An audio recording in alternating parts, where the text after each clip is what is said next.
Hey everyone, we are going to wait a couple more minutes and we are going to start in. Thank you.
Hey everyone again. Good morning, good afternoon, good evening, depending on where you are.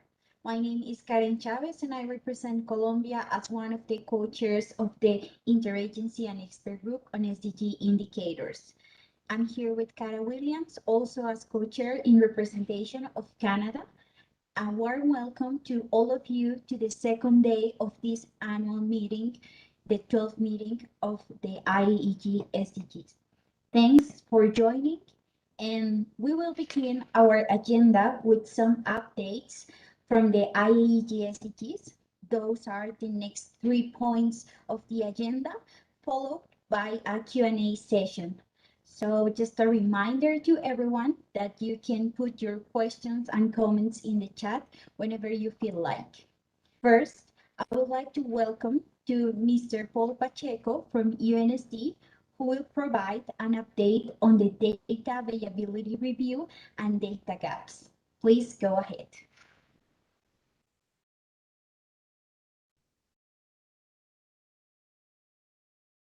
Thank you, Madam Chair. Hello, everyone. Thank you. I will be presenting agenda item 8, which is the data availability review of the SDG indicators and corresponding updates to the tier classification. The SDG global database is updated every quarter, and for this annual exercise, we reviewed the data that's available in there based on the last update in the third quarter of this year. In this case, it was we pulled it at October 4th, 2021. Before presenting the results, I have this first slide. Just as a reminder about the tier classification criteria and definitions. First, just to note that there are no more tier 3 indicators. All the indicators in the framework are at least a tier 2. That's because they all have internationally established methodology and standards.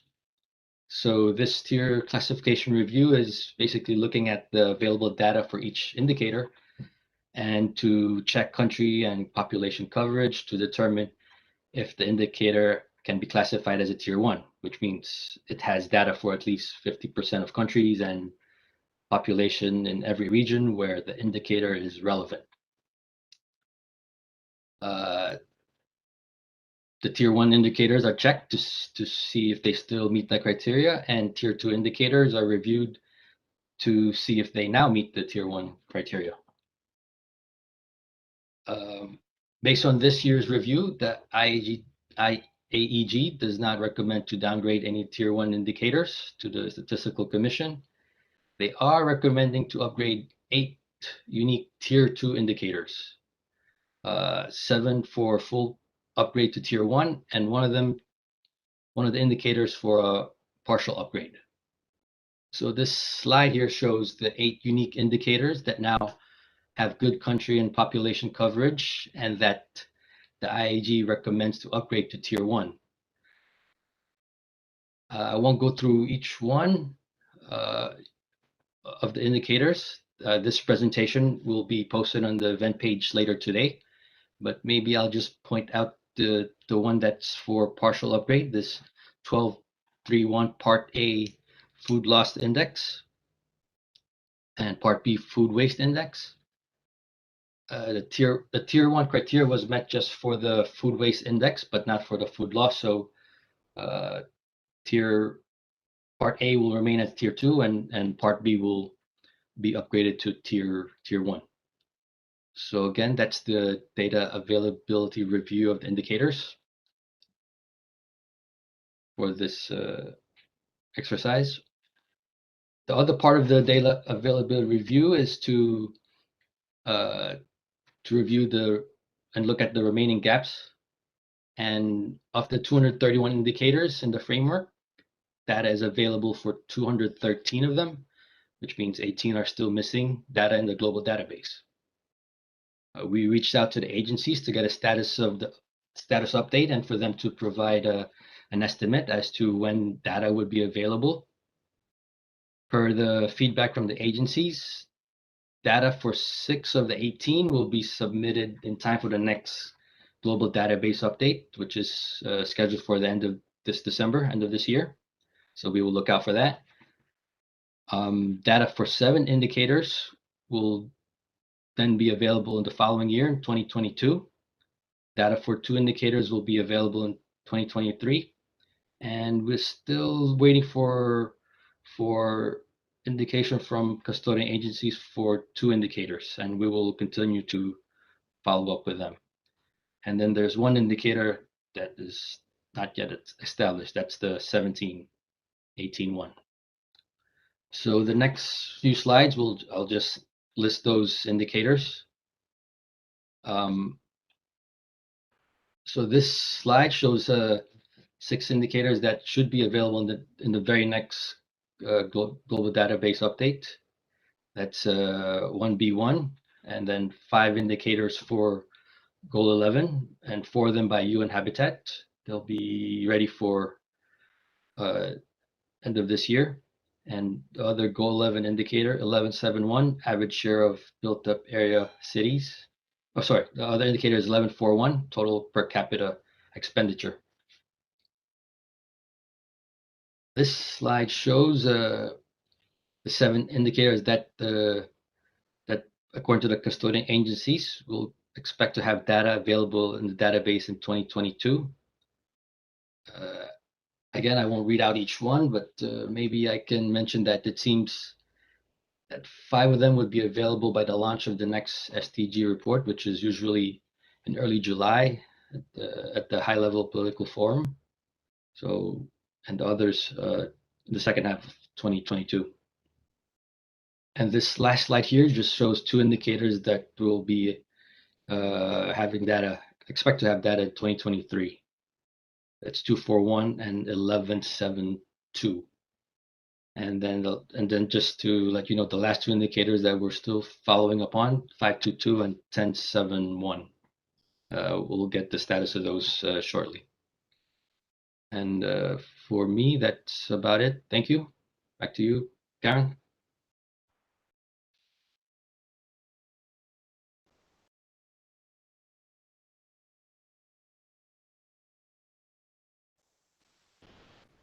Thank you so much, Paul, for the updates. This exercise is part of the activities established for the IAEG-SDGs, as well as the next point in the agenda about refinements. For this, I'm giving the floor to Mr. Heather Page from UNSD. Over to you. Thank you so much. I'll review agenda item 9, refinements of the global SDG framework and the review of proposals. These are annual refinements that are proposed by the IAEG to the framework. Next slide, please. The criteria for refinements, and we generally review this every year, include specifying or correcting a unit of measurement, clarification of terms used in the indicator, spelling or other editorial changes, or any other minor issues that do not substantively change the indicator meaning. Next slide, please. For this year, the refinement under consideration, there is 1 refinement proposal that has been accepted by the IAEG, and it is for 1614. The current indicator name is proportion of population that feels safe walking alone around the area they live, to refinement of proportion of population that feels safe walking alone around the area they live after dark. And this coincides with the proposed updated metadata that the IAEG has reviewed. Next slide, please. Thank you. That's everything. Back to you, Karen. Thank you so much. Thank you so much, Heather, for the updates. And now I'm going to turn over the floor to the co-chair, Cara Williams, who will present in the agenda item number 10 about the metadata review. And these agenda items, just to clarify, has 2 parts. The first one, the review of the process for proposals for the updated metadata, and also the work of the IAEG-SDGs metadata subgroup. So over to you, Cara. Thank you. Thank you, Madam Co-Chair. Yes, good morning, everyone. So we'll start with the review of the process for the updated metadata. So if you can go to the next slide, please. So if we recall, the process for proposals for updating the metadata begins with when custodian agencies prepare changes to the metadata. And this is part of an annual process undertaken by the UNSD data team.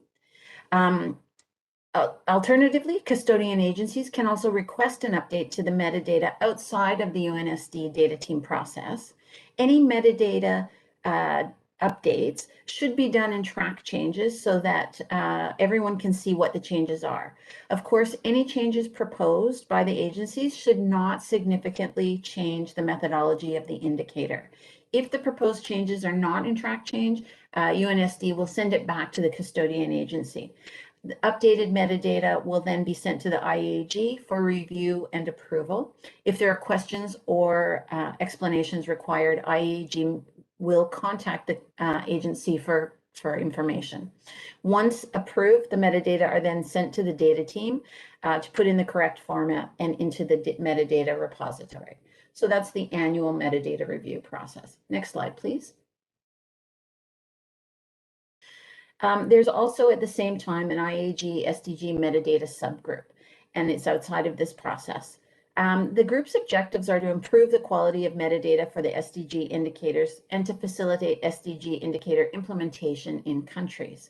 The work also does not take place in isolation. It is a link to other existing initiatives, such as the SDMX working group that has developed the new metadata template, the World Bank metadata translation projects, and other ongoing initiatives related to the metadata, including the e-handbook on SDG indicators. Next slide, please. The work the group is undertaking consists of the following. First, a grammatical and editorial review of English metadata to improve readability and ensure each document can be put into a machine-readable format to be used by automated translation tools. Second, we conduct a consistency review of all metadata, including missing definitions, missing sub-indicators, or any other missing information that would impede the understanding or computation of the indicator. Third, we ensure coherence between the metadata itself and the data that are reported in the global database. And finally, we also liaise with the SDMX working group on any adjustments to the metadata. Next slide, please. The metadata working group consists of IAEG members of Canada, Colombia, Denmark, France, Germany, Ireland, Malaysia, and Sweden. The work of the group paused a bit until some of the global indicators were transferred into the new metadata template. Then between September and February 22, we will continue to review all the indicators that have been transferred. Currently, there's about 142 that have been transferred into the new metadata template. And of course, we will liaise with the agencies for corrections based upon this review. Having looked at what has been done, I believe the group has now completed 121 of the 142 indicators. Next slide, please. Perfect. The subgroup also requested that custodian agencies complete a review of the metadata prior to it being put in the new metadata template. The details of the review are listed on this slide here, so I won't go through them, but essentially they correspond to the review I outlined that the group was also going to do. That is an editorial grammatical review, a consistency check, and a coherence check. Of course, the goal of the metadata, the goal for both of the custodian agencies and the IAEG is that the metadata are improved, and this will then help countries as they provide data, validate inputs for their country, and of course, calculate the indicators for their own reporting platforms. Next slide. Thank you. Back to you, co-chair.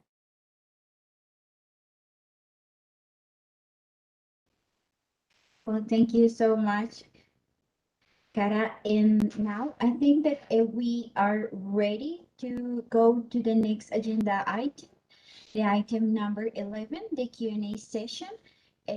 So I would just like kindly request to the Secretariat to please help us in reading the questions in case that we have received some in the chat. I see no any question in the chat. However, maybe you could please help us to check. Or in any case, I think that we have some questions received in advance when people were here registering.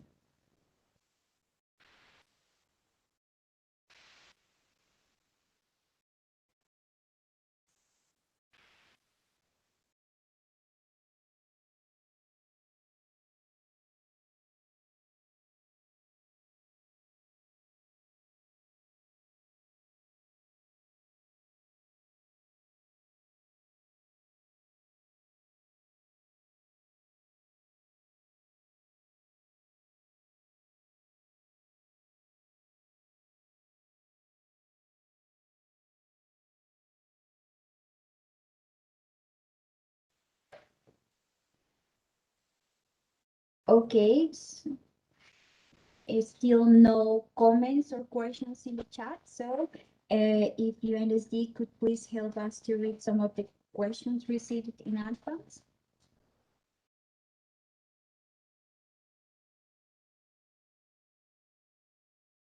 Sure. I would like to maybe read the first question.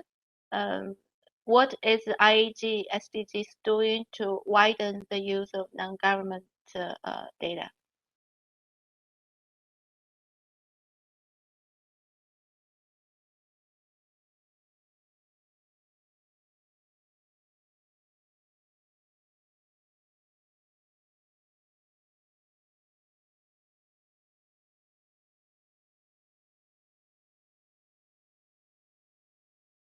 Maybe this is a question if one of the co-chair would like to respond.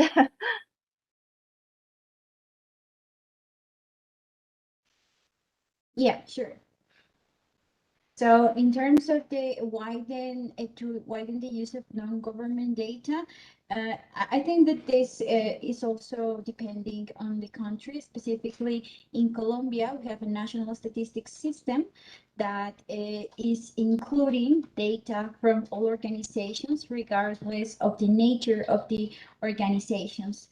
We are just focusing on technical issues. So we are focusing on who is fulfilling all the technical criteria to consider it as an official data.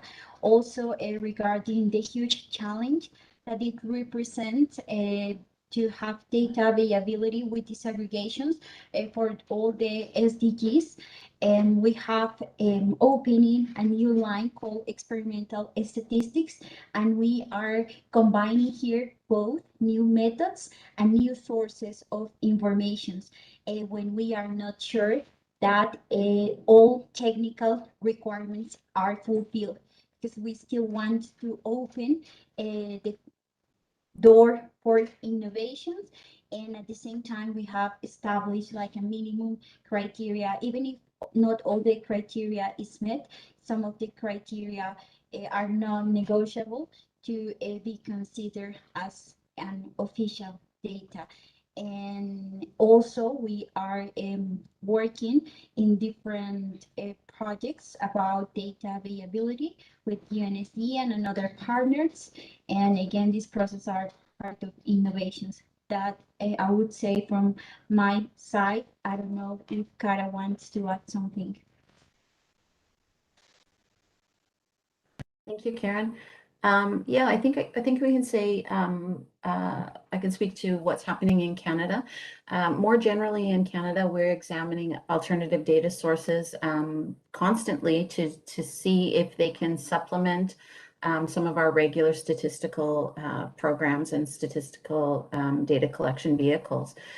With respect to SDGs specifically, we are looking at various sources of data outside of the national statistical system to see how it can be used to perhaps supplement in reporting on SDGs.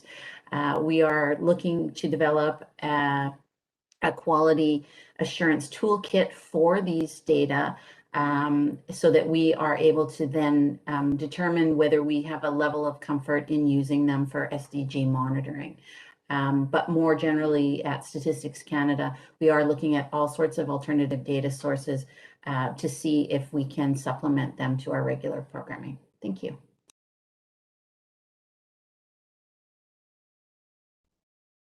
And this is Yongyi from USD side. We just facilitated the IAEG compiling this good practice from country use this non-government data.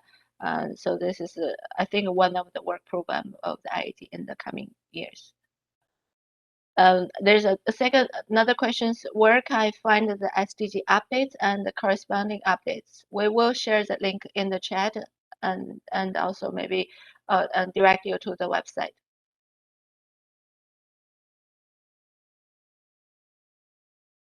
Thank you so much, Yongyi. I also see there is a question from Daniel Takari from ECLAC.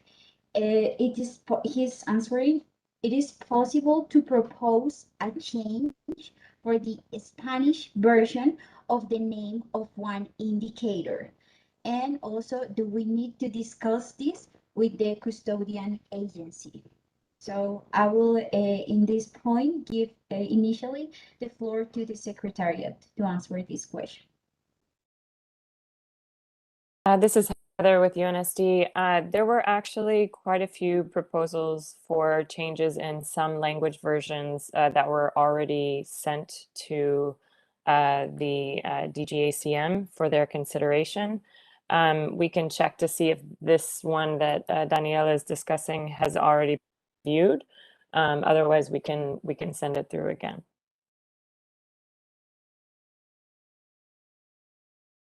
Okay, thank you. And also I see a comment in the chat. The first one, it was, and thank you for letting me know that my audio is very low. I think that now it's better because I have switched my device. And in case that you cannot hear me well, please let me know. And another comment, in the UK, we have developed a protocol for assessing non-official data, specifically for SDG reporting. And Daniel is also confirming that he will contact to the Secretariat. And also a confirmation that my audio is better. Thank you so much again. And I think that we are ready now to continue with the agenda.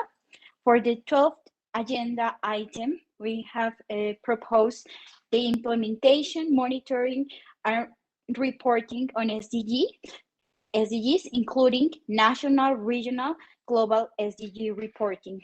For this, we have some interesting presentations, and with this, I would like to first give the floor again to Cara Williams, the co-chair of the IAEG-SDG, and also to Angela Mee from UNODC, and in representation of the CCSA. Over to you. Good morning, everyone, again. On behalf of Angela and I, we're going to do this presentation together. I'll start.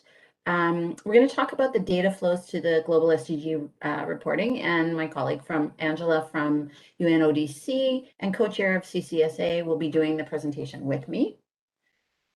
If we recall the Statistical Commission last year, there was a request by several countries to continue to work to improve data flows for SDGs. In the Statistical Commission report, the Commission requested that the IAEG and custodian agencies continue the dialogue to enhance data flows process for global reporting, including by recognizing good practices in the implementation of the guidelines on data flows and data reporting. And you may recall that the CCSA and IAEG developed the guidelines on data flows a couple of years ago to address some challenges related to these issues. 2, to further refine the tools to effectively coordinate data requests to countries, which would enable more comprehensive reporting, validation, and dissemination of the data. And 3, to reduce the national reporting burden, including by making efficient use of existing regional mechanisms or data platforms where possible. Next slide, thank you. Given this direction, the co-chairs of the IAEG and the CCSA-CCS-UN, along with some key custodian agencies, met in April and then again in September of this year to discuss how to implement the Commission decision. First, we acknowledge that custodian agencies and countries have established good partnerships, and this has resulted in the dissemination of a lot of SDG data. It was also reiterated that both countries and agencies have a common goal, and this is to provide good data for SDG monitoring. It was also noted that the situation differs across countries, so solutions need to be flexible. And of course, the IAEG and CCS need to continue to have a dialogue via regular meetings to facilitate this communication. The end result of these two meetings in April and September was 5 recommendations, and Angela will go through the first 3. Angela, over to you.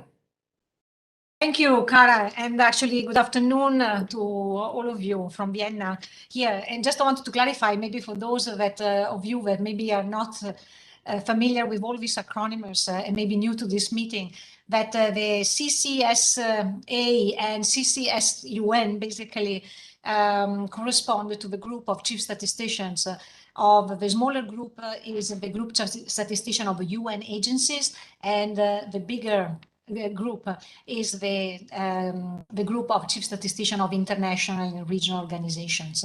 So I have the honor to co-chair these groups together with Ashan Fu, the director of the statistics department of the World Bank, and with Steve McFeely, that he's the chief statistician in WHO. So just to give you a background. So as Cara said, I think we had a very constructive and productive meetings together. And these are the recommendations that we came up with that we felt was needed and could improve the review process from countries. One is on the issue of timing. And so it looks like now, because of some pressure that we have to keep up with the SDG report and with the global database, that all agencies bring to the same, send to countries at the same time, the validation, the request for validation. And so the idea is that we try to spread more evenly and maybe not during Christmas breaks, the request for the validation to countries. And then also to be more transparent with the source of data, and to use a more friendly IT system, because again, since each agency send its own validation process, it was noted that some of this IT system are quite cumbersome. Next one. Another recommendation is on the names of the other agency. I think some of the frustration from some of the member states is that it was not clear to whom and to what organizations the international agencies are sending the validation to. So to be more transparent, when sent to NSO, the list of other agencies, of other national government institutions that receive the same request. And then also to give enough time. There's been examples, and I have to say, unfortunately, also one came over from us, from UNODC, and so definitely I want to really apologize and really say that definitely we will make sure, but also in general, I think the recommendation is to give enough time for the validation to countries. And then also, often since from our side, from the side of international agencies, we ask member states to validate our data beyond the SDGs. And so what happens is that in order to avoid the burden to countries, we send the validation to not only for the SDGs, but also to other indicators. So it would be helpful in this process that we are more explicit in relation to what is the validation concerning the SDGs and what may be something that is more general. Next one, I think it's still me, right? Cara, this one, and then over to you. Yes, it's still you. Sorry? Yes, Angela, it's still you. Yes, and one of the key points, I think, as Kara said at the beginning, I think has been very comforting in a way when we met to really also realize that through all of these years, and if we think about the massive amount of data that we process, when I say we say we, international agency, and you members of the IAEG and countries in general. So it's a massive amount of data that we manage every year.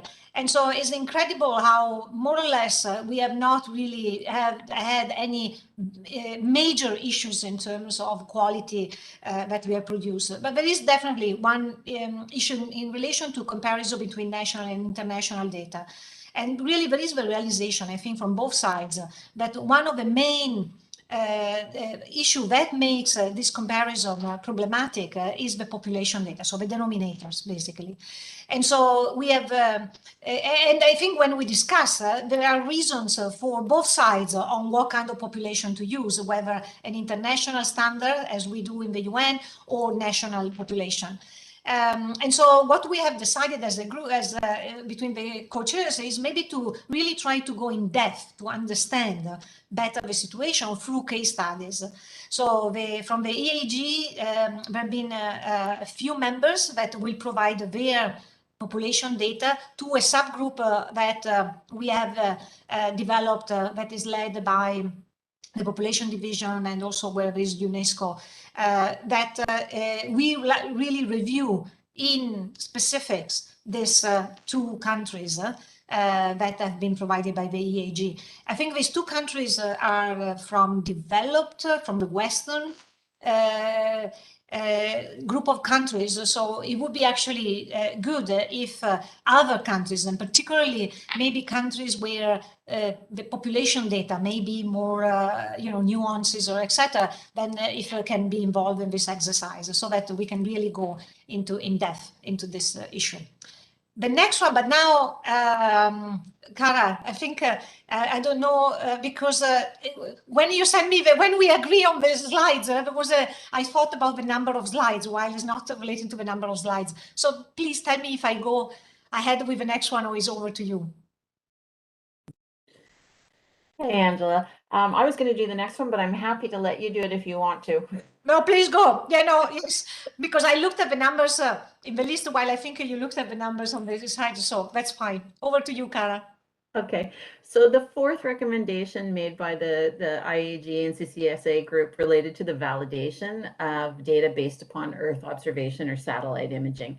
First, the countries noted that there was a challenge of reviewing and validating data from satellite images, both in terms of the time and the resources required to do the validation, but also some of the validation requests did not contain enough information on the type of satellite images reviewed. So given this, the IAEG requested that the working group on geospatial information look into identifying minimum validation criteria or common parameters that the custodian agencies should submit as metadata, and this would help the validation. And of course, the WGGI has agreed to take on this work and will involve the relevant custodian agencies. Next slide, please. The fifth and final recommendation for the group is related to the general indicator framework implementation and capacity development. During the commission in March, member states asked custodian agencies to provide capacity building support, particularly for indicators with low data coverage. And to address this, the CCSA sent a survey to its members to collect information on existing and planned capacity building activities. And the IAEG will create a website to disseminate this information. And I believe there'll be more specifics on this initiative presented tomorrow by colleagues from UNSD. So next slide, please. So thank you very much. And Angela, did you want to say a couple final words?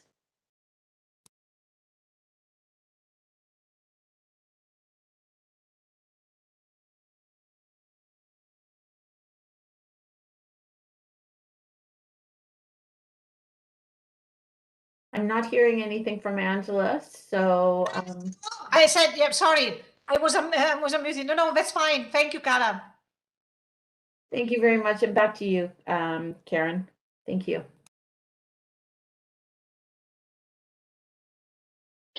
Many thanks, Kara and Angela, for highlighting the results of the meetings as a response to the request of the Statistical Commission.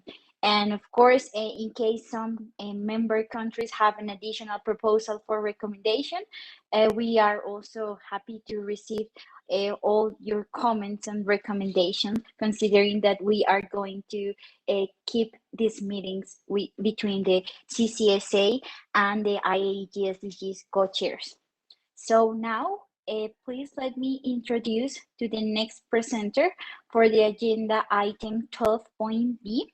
Again, I will invite to Heather Page from UNSD, who will provide a presentation on IAEG-SDG best practices on SDG monitoring questionnaire. So over to you, Heather. Thank you. Thank you so much. So I would like to present on the IAEG-SDG best practices on SDG monitoring.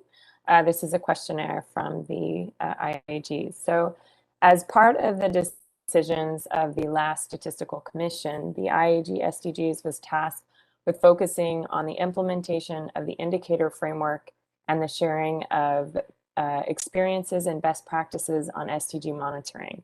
And in line with this mandate, the group developed a questionnaire to gather short descriptions from countries and UN regional commissions to showcase best practices in areas including national platform dashboards, SDG portals, and other progress assessment tools, communication of data for the goals, and data disaggregation and data gaps of the SDG indicators.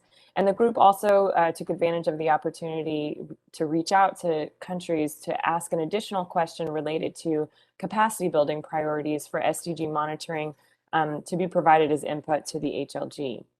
So the aim of the questionnaire is to obtain short summaries showcasing best practices, links to any information or materials, and also to provide an opportunity for countries to contribute any additional comments, raise any particular challenges or suggestions related to these topics.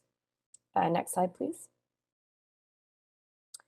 So currently, the questionnaire was sent out in mid-October, and we've currently received about 46 responses from countries and regional commissions that have responded as of the 2nd of November.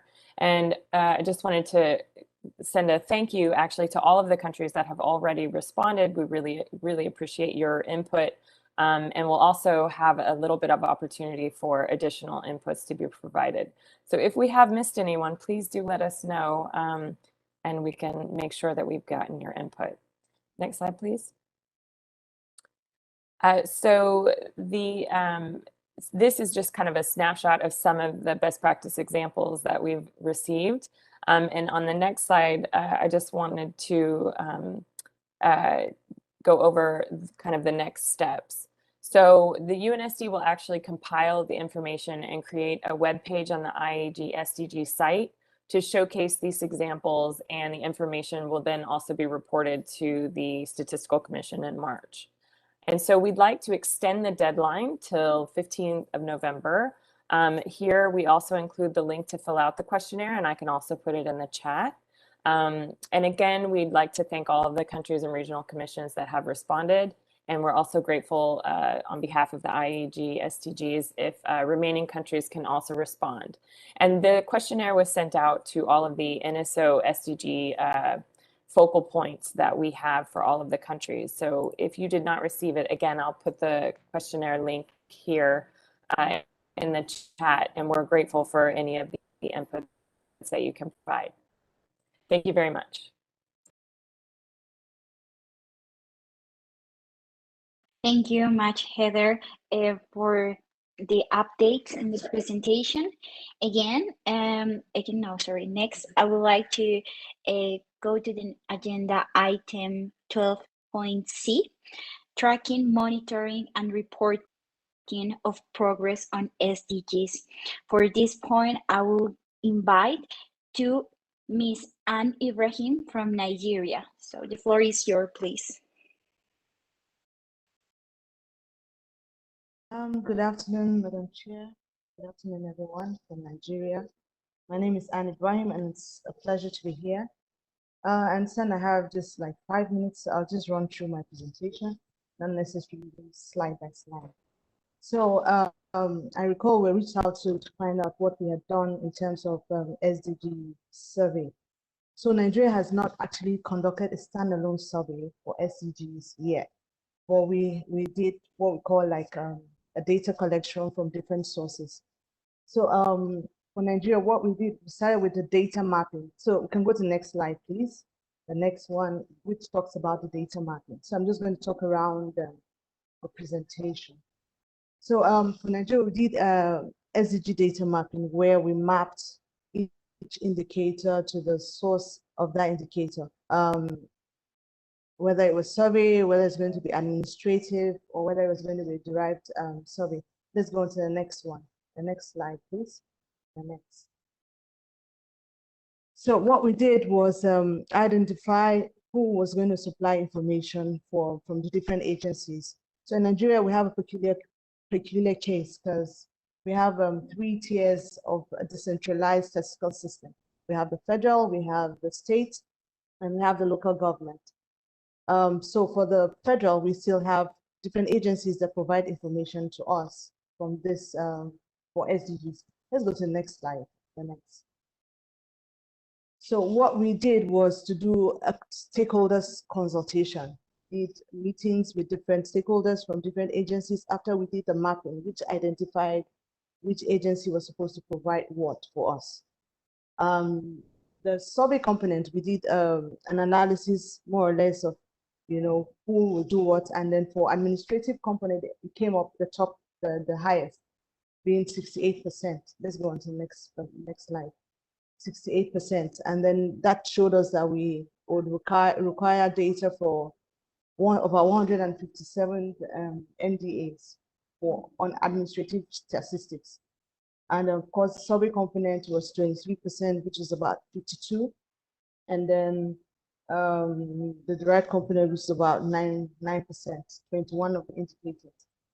So for Nigeria, what we did was to do these consultations, we produced a data mapping supply responsibility framework with the help of UNDP and OSAP SDGs. So OSAP SDGs, Office of the Senior Special Assistant to the President on SDGs in Nigeria. They are the coordinators of SDGs in Nigeria, but we provide the data for them to track the progress that is being made.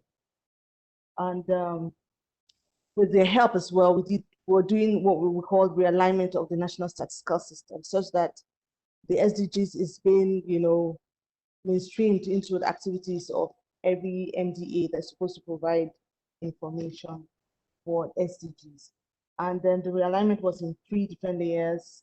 You know, we had the coordination. There are 3 different layers we're using for the realignment. Coordination, because you know, Nigeria is like quite a very interesting country. Coordination. Then the second layer was about innovation. How do we move from using paper, questionnaire, and then, you know, using modern tools for data collection? Then the third layer, of course, is how do we, when we get this information, how do we disseminate it? And of course, how do we raise resources for this, for collecting this information? So the supply responsibility framework was now disseminated, and then in that report, we had a component about the data bond, saying, you know, we sign a bond with each MDA saying you will provide data for us whenever we need it, at when we need, and that was done. Following that event, realignment is still ongoing, it's almost completed. We produced the first report, which is the baseline. That was in 2016.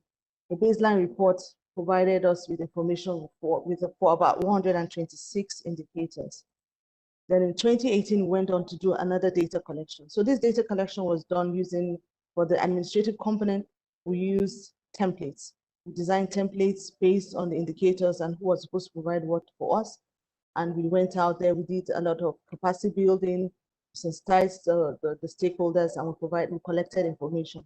Yes, you might say from 126 for the baseline, and then the 141 for the current report might not be so much of, you know, progress, but I think we're at least making, you know, a headway the data collection for SDGs in Nigeria.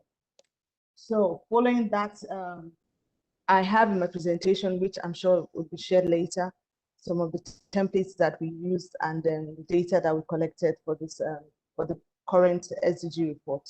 So I think at that point, I'll just drop the mic now. Thank you so much for your time.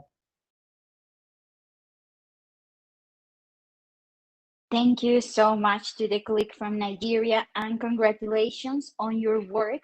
That's an interesting exercise on the SDG data mapping. Now, continuing in the agenda item number 12, we are going to have a presentation from the colleague from Denmark about the SDGs and the private sector work on the follow-up. With this, I would like to give the floor, and sorry for my pronunciation, to Mr. Magic from Denmark. Over to you. Thank you very much, Chair, and thank you for inviting me for this to do this presentation. Next slide, please. Well, we know that business not only play a crucial role in the economic development, but they also impact individuals, the environment, and society through various channels. And traditionally, business statistics have focused on measuring the contributions of business activities to economic growth and macro indicators, but their contribution to well-being and sustainability have not been systematically captured.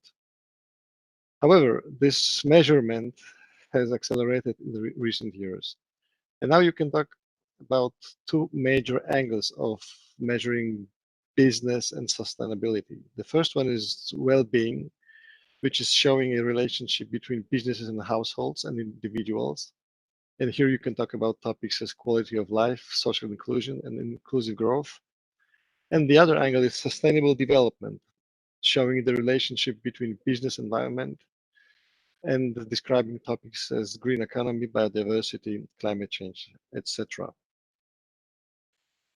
And when you look at the landscape of measuring business and sustainability, there's quite a deal of initiatives, and UNCTAD, GRI, UN Global Compact can be mentioned as some of those. But the overall question is still how to quantify the private sector's contribution to sustainability in a comparable way across countries and sectors. And which is even more important, but not yet described, is how to measure the impact. Next slide, please.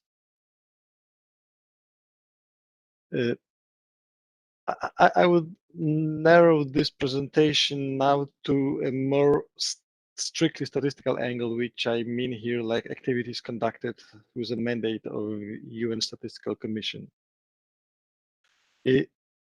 Via UN Statistical Commission, a task team on well-being and sustainability has been established, and Denmark is chairing this task team.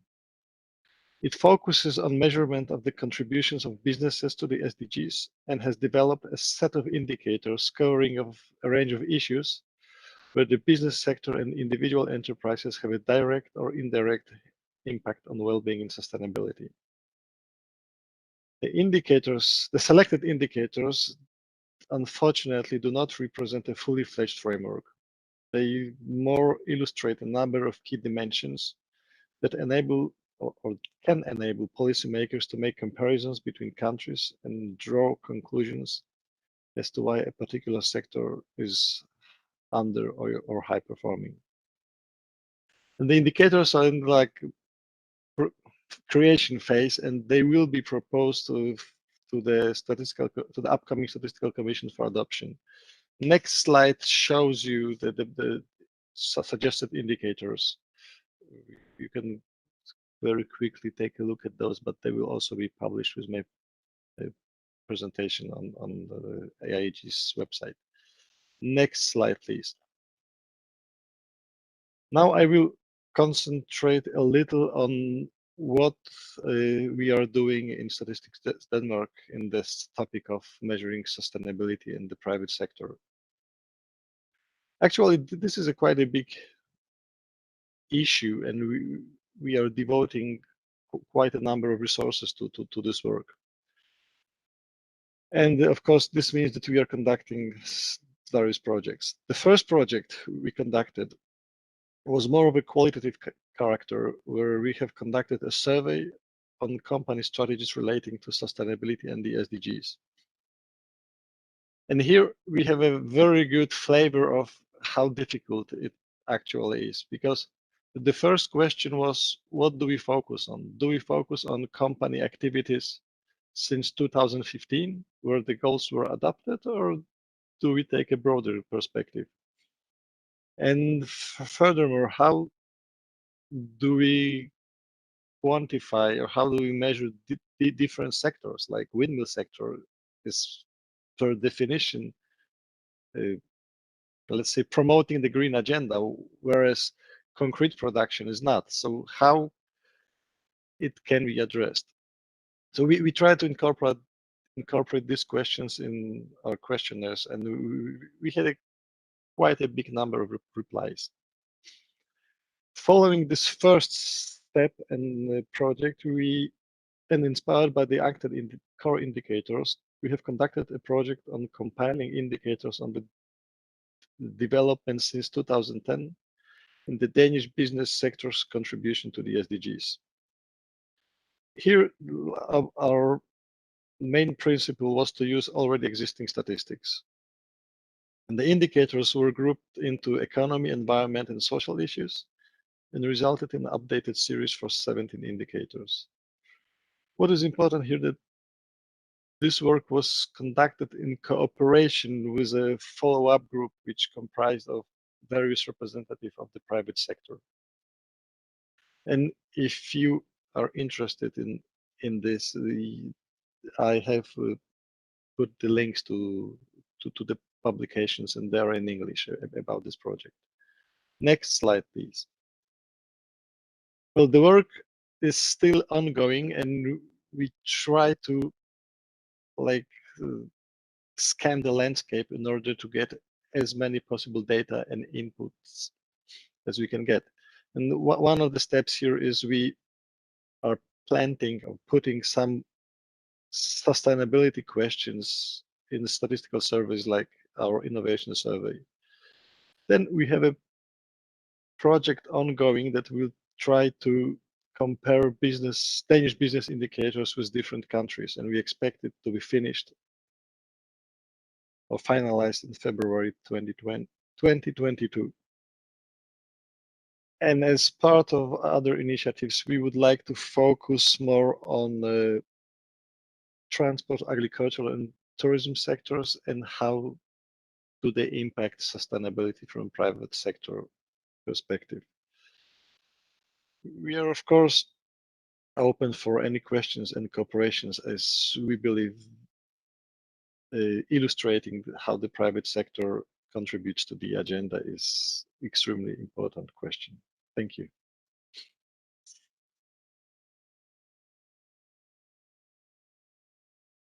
Many thanks to the colleague from Denmark for highlighting all the advance from Denmark on this issue. I would also like to confirm that all the presentations are going to be available online short after. And also we agree with the fact that measuring sustainability in private sector is a big issue. The 2030 agenda is a multi-stakeholder agenda, and currently we have only one indicator in the framework about the contributions of private sector, and is regarding the number of enterprises that have sustainability reports. So I think that all these ideas contribute to these innovations in measurements. So many thanks again. And with this, I will now going to the next agenda item.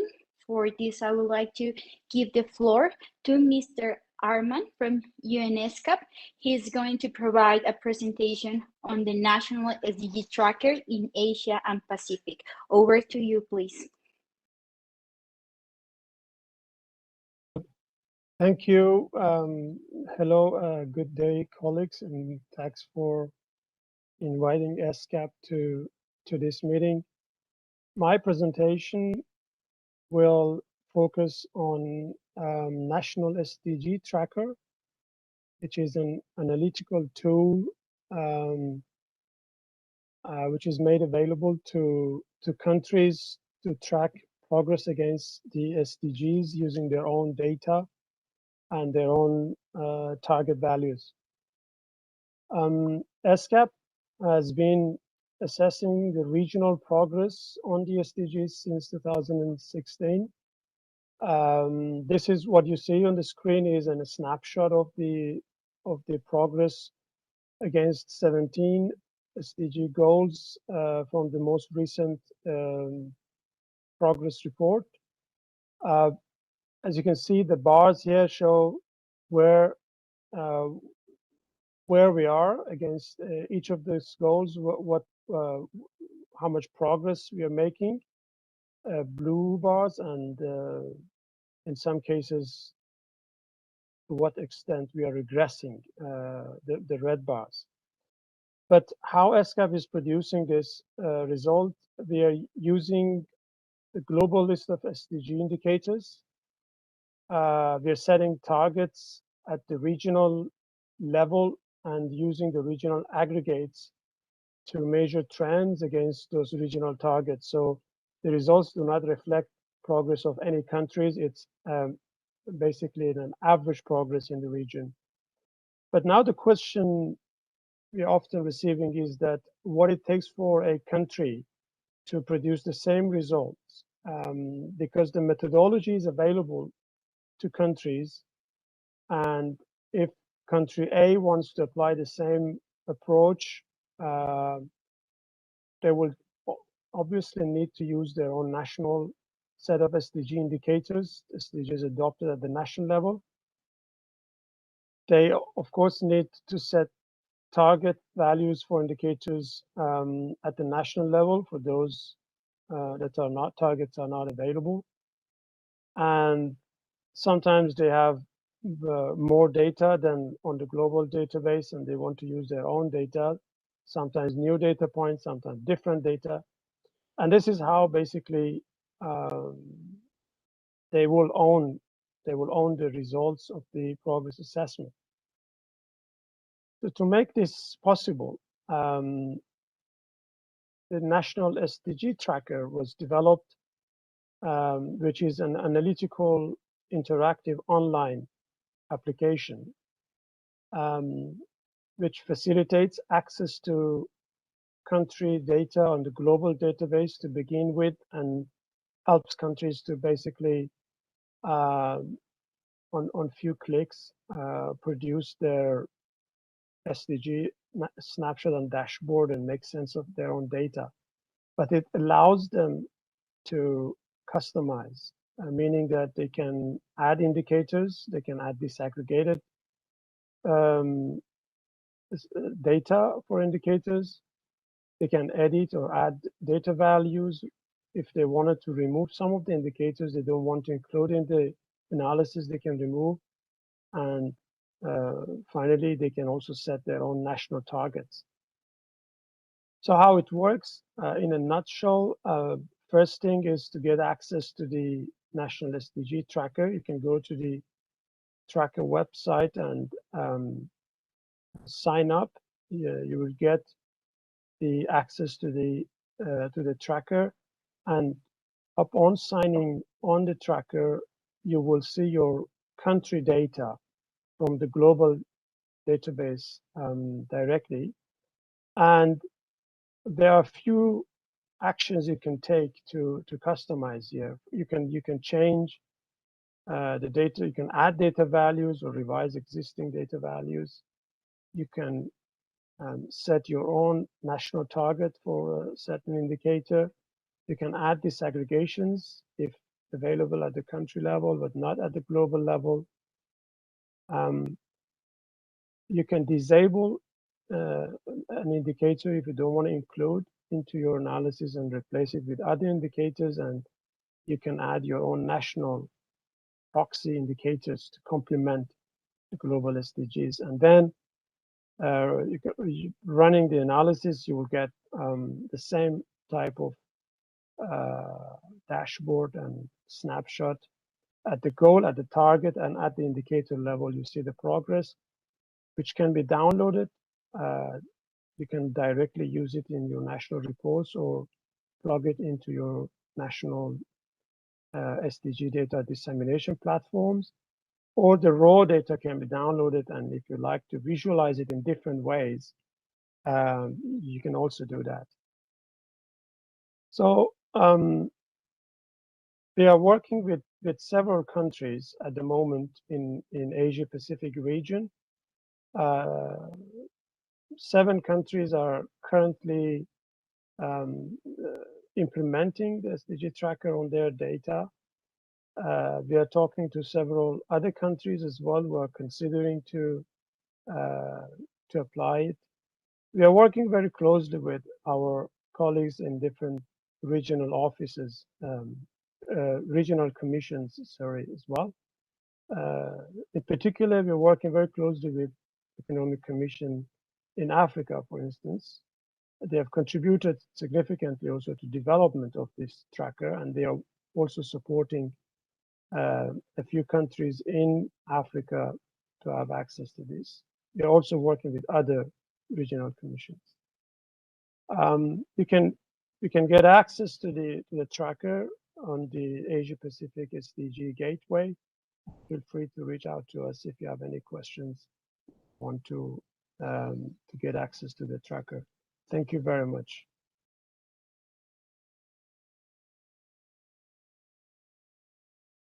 Thank you very much, and good to know that a significant number of countries are actually using the tool developed. Now, for the final point in this agenda item, we have proposed a Q&A session, and for this, I'm just going to give the floor to UNSD, so they could please help us to read all the comments and questions in the chat. So over to you. Thank you, Madam Chair.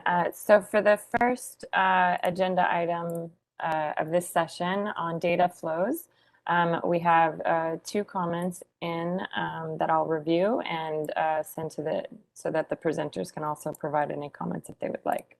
So the first was from Malaysia, noting appreciation on point B on transparency on the source of data, as well as point D on transparency of names of institutions that are contacted. And then we have 2 additional comments from FAO on the topic of data flows and global SDG reporting. 1, UNPD, Population Division, should make available not only their population estimates, but also the country population data. And 2, the only way to resolve the problem of data validation, excessive time and resources needed, is to limit the validation to the indicator methodology and data sources. Once this is agreed, there should be no need to validate the yearly estimate produced according to the agreed methodology. So I'll give the floor back to the presenters of that agenda item if they'd like to respond. Thank you.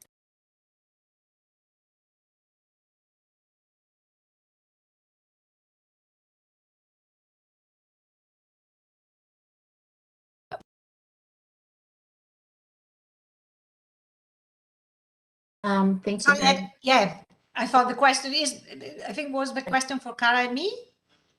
Yes, it's mainly just if you wanted to comment at all on that. I don't know if Cara, do you want to go first? Go ahead, Angela. Yeah, no, I think this idea of validating the methods and then the data comes along once we have validated the method, I think is something that we could explore. I think from international agency point of view, that would be, that makes sense. I don't know if the question would be, is there enough trust in countries that we, international agency, will do exactly as the methodology say. I mean, I from my side, of course, we trust ourselves, and we think that's why we have enough of protocols and ethical standards as National Statistical Office have. I think to ensure that that can happen. But I guess the question is also whether from the countries if they would be comfortable with that. So in a way, Cara, back to you. Thanks, Angela. I think that's a hot potato question there. I think, you know, it's something we could consider potentially in the future. I think at this point, countries are still hoping to be able to validate, and as the process improves, then maybe there'll be a point where countries can provide that okay. But I think for now, we have to stick with the process that had been agreed upon with the data flows guidelines. So potentially in the future, and then addressing the other comment on the clarification for who was contacted within departments or within governments, and a bit more transparency on the data for sure. It will help us all be able to better coordinate those requests so that we understand who within our governments have been contacted. Cara, do you mind if I push a little bit and maybe to say, is it something that maybe we want to discuss at our next meeting between the co-chairs? I think an ongoing discussion is always healthy. Exactly, yeah, but I think is a good point. Even if it has to happen in 10 years, but at least maybe we can discuss it, yeah. One additional comment. Oh, I'm sorry. Go ahead. No, I just want to say that I see in the chat that I think there was the issue of Moldova, but I think somebody replied and say it would be great if we can consider in this kind of case studies for population, also the Moldovan population. Back to you. Thank you. Yes, there was a request to all IAEG members if they have any population estimates or examples that they would like to provide to the group so that they can review them. They're most welcome. So please feel free to send them. In addition, there was one last comment regarding this point from India, noting a suggestion regarding recommendation D on improving the SDG global data collection validation process. In addition, institutions in a country contacted for validation may also be requested to keep the NSO of the country concerned in the loop when sending data to the custodian agencies. So something for the group to consider. Moving on to the next speaker, where I have comments, would be from Maciek from Denmark. One question from Canada was, how does the new set of indicators being developed by the task team correspond to the UNCTAD indicators? Well, thank you, Cara, for this question. I just did a quick count in my head on how many indicators I'm working with, and it's a little more than 500, like taking 240 global, 190 Danish, plus private sector indicators. So thank you for respect. Now, which leads me, the honest answer is that the task team's indicators, when to some extent inspired by UNCTAD. However, there were different circumstances taken into account, such as data availability, like the coverage, and some specificities that were reasons for why we have adapted the indicators proposed by the task team. What I can do, actually, I can get back to my colleagues and go for a more thorough answer if you're interested. This is all I can give you. Sorry for this. And thank you.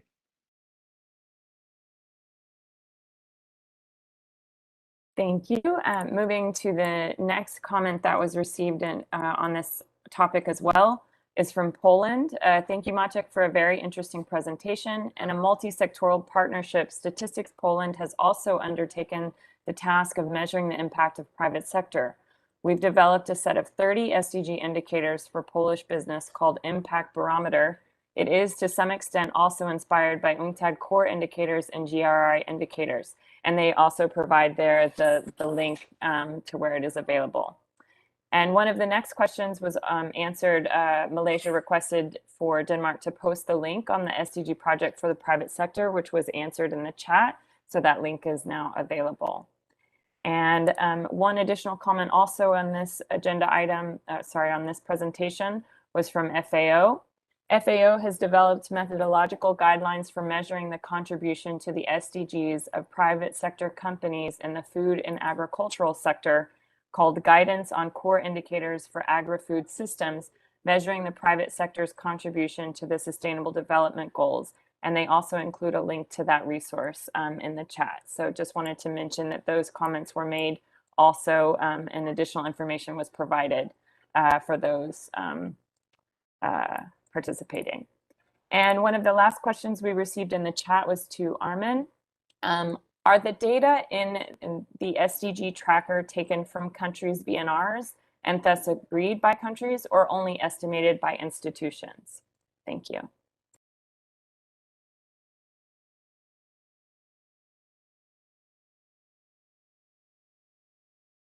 Armand here, would you like me to go first, or? Yes, please. I'm sorry. I meant to address that question to you. Okay. Thank you. Apologies. No problem. No, thank you, and thanks for the question. So the data are directly taken from the global SDG database, which are provided by custodian agencies, but as we can see from this chat, there is a validation process for that. But then countries can make changes as I presented. They can add indicators, they can remove indicators, and they can also change data points, and then also can set their own national targets before they run the analysis. So basically the starting point is the global data, but then countries are able to customize it and add their own data and indicators before they analyze. I hope that was clear. Thank you.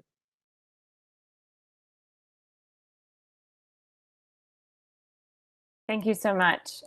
So last, I have two questions that were received during the registration, and that I will address to the co-chairs. The first one would be, what are countries and international organizations foreseeing to foster an enabling environment for local and regional governments to contribute to the achievement of the SDGs with sound indicators and monitoring and reporting mechanisms? And actually, if any other any other countries would like to respond as well after the co-chairs, that is most welcome. Please let me know if you'd like me to repeat the question. Thank you, Heather. I will take this question and I will speak to it in the Canadian context here. Again, I would invite others to put their responses in the chat so we can, or raise their hands so they could speak to it. In Canada, the ministry responsible for the SDGs is Employment and Social Development Canada, and they've been tasked with leading SDG actions or implementation, and they've developed a national strategy for the SDGs.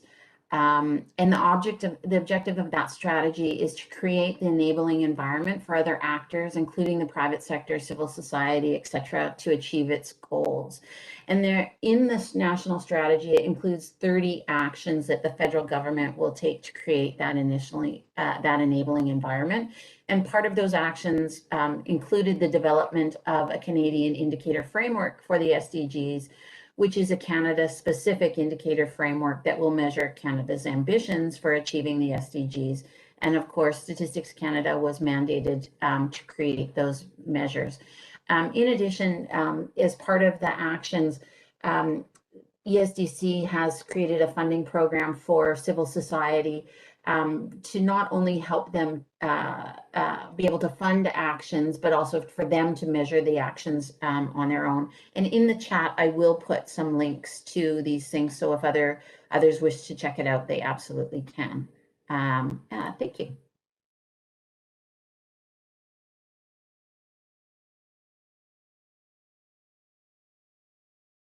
Thank you so much, Kara. The next question I have, sorry, Karen, please let me know if you were also going to respond to that. I didn't want to interrupt.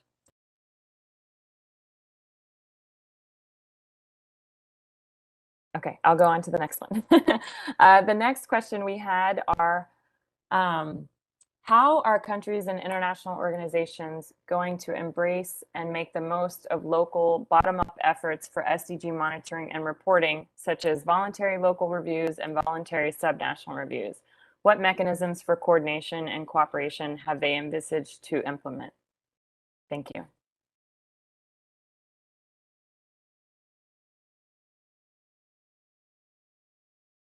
Thank you so much. I start with this question, and again, an invitation to countries and international organizations that also wants to add something in this point. Also, since the question is addressed to the country, I'm going to respond from the perspective of Colombia.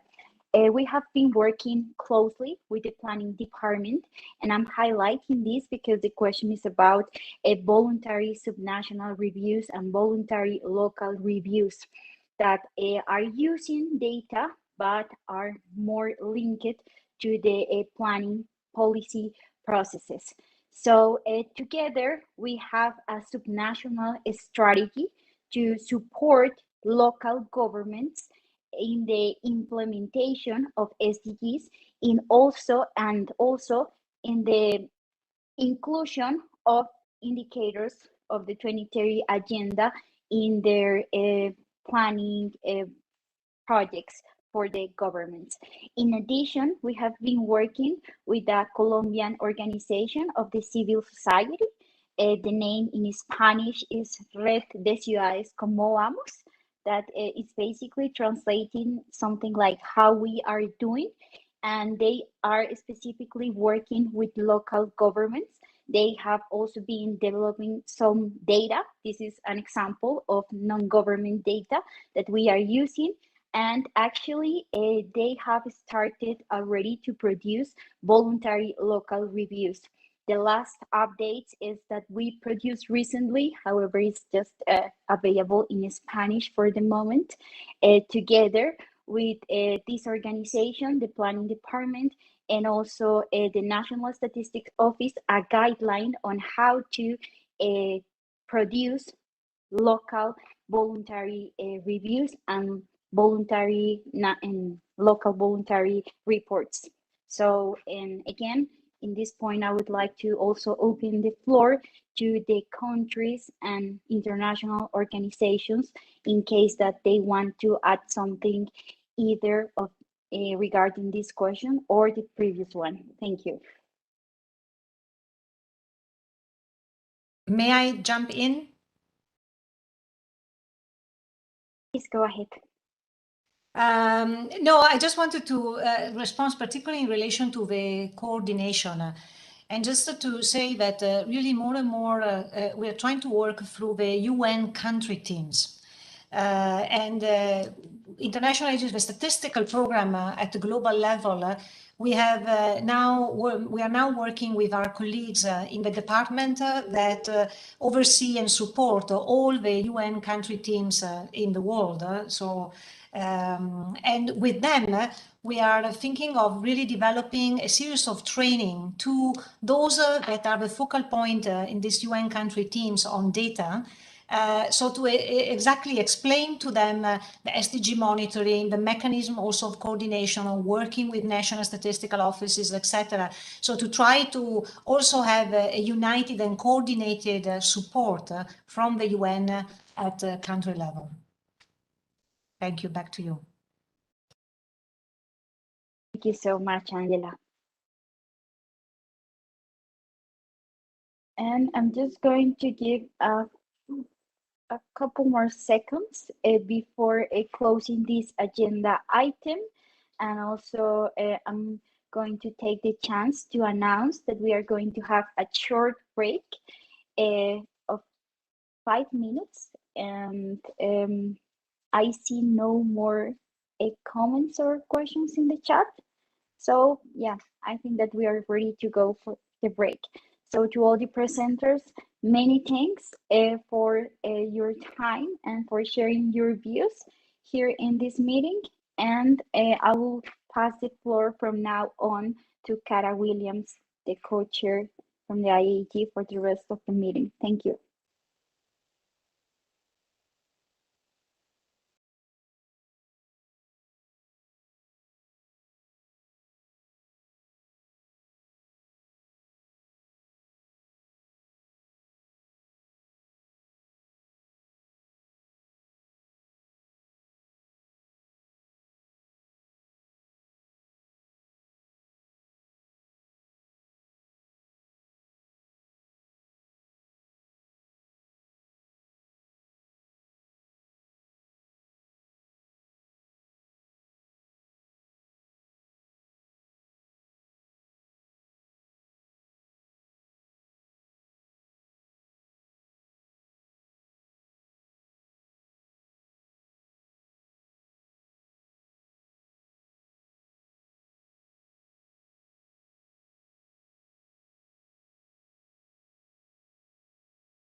welcome back, everyone.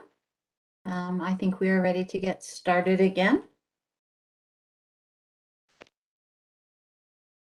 Okay, so I hope you had a nice break. We are now moving to agenda item 13 on data desegregation. We will have 4 presentations of 10 minutes each, and then we'll have a Q&A session following the last presentation. So if you can please keep track of your questions or put them in the chat, and then we can address them after all the presenters have completed their presentations. And with that, I will start with the first presentation, and I would like to ask Ms. Chen from UNSD to give us a presentation on the IAEG UNSD data disaggregation work relating to small area estimations. So the floor is yours. Thank you so much, Madam Chair. Can you hear me okay? Hear you well. Okay, thank you so much. Good morning, afternoon, evening, everyone. Thank you so much for inviting me to present the work on smart estimation. It's really a great pleasure to be here. This presentation is jointly prepared by Yongyi, myself, and my colleague from ECLAC Statistics Division and Jess. So next slide, please. Just a little bit background on why working on smart estimation. I'm sure everyone here have seen that there has been a request from IAEG-SDGs on improving capacity of countries to in the use of smart estimation methods to improve SDG data availability for vulnerable population groups and also for smaller geographic areas. And we have, I'm going to present 2 outputs that's forthcoming in the beginning of 2022 on smart estimation. One is the smart estimation toolkit for SDG monitoring. This toolkit has been produced by UNSD, working with experts on smart estimation and also under the guidance of IAEG-SDGs and Intersecretariat Working Group on Household Surveys. The second output is an e-learning course on smart estimation that UNSD is producing in collaboration with our partners from UN ECLAC Statistics Division and UNFPA. So I'll provide more information as I go along. Next slide, please. So in addition to, I'm going to skip, so the tool, we're hoping that we will continue to develop and adding more national practices and case studies in. So it's going to be a work progress, and we'll have our first stage completed by the beginning of next year, but then as more countries are taking on the task of smart estimation for official data production, we'll add more case studies and examples there. So it is supported. We have a group of experts, smart estimation experts, really providing guidance to us while we developed it. Next slide, please. So the toolkit does include a lot of information on what's essential for smart estimation, including the methods, the models, what's the latest, where to find more resources, but it does not give a lot of details on all the modeling details, and we just provide reference to what countries can look for this information. But I would like to pinpoint a few really key aspects. I think it's very unique to this toolkit. The first one is we have a platform or a place to showcase all the country case studies and national experiences with indicators under different SDG goals. As you know, smart estimation has a long history for being used for poverty mapping. But we have seen more and more countries are taking on the method for other indicators such as employment or reproductive health, as UNFPA colleagues have been working a lot on that. So we are providing a space that we are gradually adding case studies for different indicators under each goal. Next slide, please.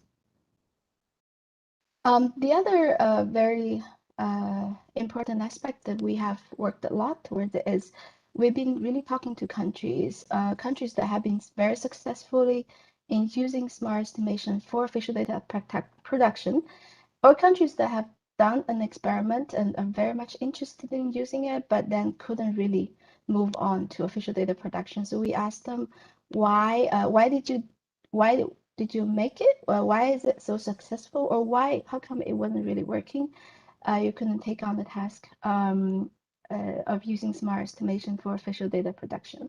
So after all the discussion with countries, and I have a list of countries later on, we've come up with a chapter on the enabling environment for smart estimation for countries to move from experiment to production. For example, just give you a couple of examples. Smart estimation modeling, just for one indicator, requires tremendous efforts, both technical and financial resources, that really requires national statistical offices and the government providing support. So it's not really a one-person job. This is what we found, and you need a team, a big team that with all different expertise to work together. So that all requires resources. And the other challenge we found in countries is the availability of input data. So there are often household survey data, but then for some countries, it is very challenging to find another data source that can be used to integrate with household survey. So this has been, we have been documenting them, providing national examples and feedbacks from countries in this under this particular item. Next slide, please. These are the national examples. So as I said, for the enabling environment, we've been providing, we put the issues and the challenges, what the success stories and national experiences, and we also put a lot of examples from countries. And there's also we're also providing a space on the wiki site is for our countries and international agencies to document their work on smart estimation. And this is one of the some of the screenshots from the wiki site. Next slide, please. So we have been really bringing all this work for different consultations. For example, there was the joint program on survey methodologies at University of Maryland. There's a technical group on the smart estimation. We've brought our work there and really seeking guidance from our countries and experts on whether we are on the right track. We have talked to, connected with many countries here, and then really listening, as I've mentioned, to learn from them what worked well, what didn't work, how can we learn from their experiences, and we are documenting them. The next step, we're hoping we are going to approach 5 more countries and listening to them and really have a discussion with them and also document their experiences in our wiki. And we are going to finalize the first stage of Toolkit as in the beginning of 2022. And we would like really to advocate for the usefulness of smart estimation, at the same time also underlining the important challenges and aspects to be considered when you really countries start really using it for SDG monitoring. We would also like to incorporate an element on the use of geospatial data for smart estimation, just because the challenges having the input data, as I mentioned earlier. Many countries do not have good administrative data to be integrated with surveys. Maybe there is an opportunity for using remote sensing geospatial data. We are also requested by countries. We're also going to organize small technical group discussion, really focusing on very technical issues and linking our countries and national statistical offices with smart estimation experts. So their questions on modeling assumptions can be answered or be guided by the experts in the field. Next slide, please. Now, a few words about the e-learning modules. And so the e-learning module, we will have 10 modules. And for each module, we will have 5 recorded videos. And for each video, it will be 10 to 15 minutes for each of the video. And we will have reading materials to go with the video recording. And there will be evaluation materials, including the weekly computer graded assessments and 2 midterm projects and the final project. And there will be our program language code provided to our students or countries, anyone who's interested in taking the courses. We plan to have two different sets of learning modalities. One is self-paced. So the self-paced is almost like a free Coursera course. The countries or students can learn at their own pace. They will have access to all the above learned materials. And they will get assessment grades from the computer, and they will have access to the projects, R script, and data, but those would not be graded. For guided learners, we are hoping to, with a resource permit, we're hoping to organize guided learnings with a facilitator. And so the students would have to follow a fixed schedule for 10 weeks. And then each week there will be facilitated lectures and also hands-on practices on R codes and working on programmings. And also their projects will be graded. And feedback will be provided from the facilitators. So the e-learning is developed together with UN ECLAC Statistics Division and UNFPA. Next slide, please. Madam Chair, with your indulgence, I just would like to say a few words about the Intersecretariat Working Group on Household Surveys, because this work is been produced under the guidance of the group. So this is a group that was established in 2015. We have 11 international agencies as members and 8 member states. UNSD is the secretariat. Currently, the co-chairs include UN Women and the World Bank. UN Women and World Bank, the co-chair in the group. And so the group has its 3 main objectives when it was established, and we're continuing to fulfilling our mandates. One thing is to improve coordination of surveys within the country and also efforts at global level. We're hoping to work together to improve coordination at different levels and also advance survey methodology and smart estimation as a way of data integration is very much under our mandate to help countries. And the third one is really enhance communication advocacy, advocate for the importance of household surveys, and also for great work related to household surveys. Now, next slide, please. A few words about my our collaborator, ECLAC Statistics Division. Unfortunately, Andres couldn't be here with us today. So ECLAC Stat Division has been doing a lot to help building capacities on smart estimation for countries in Latin America and the Caribbean. And they have produced guidelines and provided our program code, and they provide a capacity building to countries in the region on smart estimation. And next slide, please. And this is what they've been, some of the work they've done to countries' capacity building activities in the region, face-to-face trainings and online trainings. And they've also worked very specifically with a number of countries, country level training on specific SDG indicators. Next slide, please. Yes, thank you so much. If any of you or the countries would like to work with us on smart estimation and telling us about your stories and your experiences, please reach out to us. Thank you so much. Thank you so much, Howie. I think this is a small area estimation is an important tool to ensure that we can report on those vulnerable groups. And super happy to see the tools that have been put together and the portal to illustrate examples of that.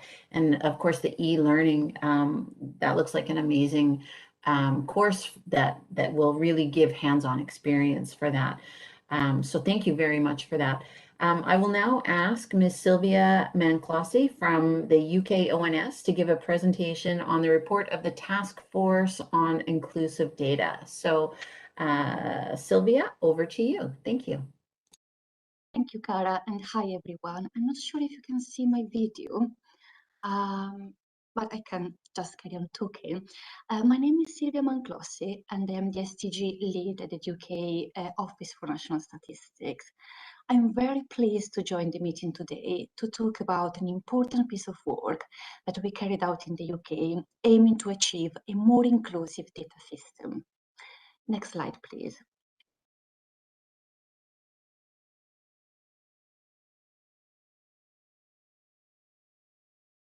Thank you. So first of all, why did we establish an independent inclusive data task force? Inclusivity is a core principle from the UK Statistics Authority strategy. And we've been active in this space for a while, for example, by being a signatory to the Inclusive Data Charter linked to the SDGs. However, we wanted to make a radical step change in inclusivity of UK data and evidence, and this task force has been key in this respect, with its work ultimately aiming to ensure that no person or place is left behind.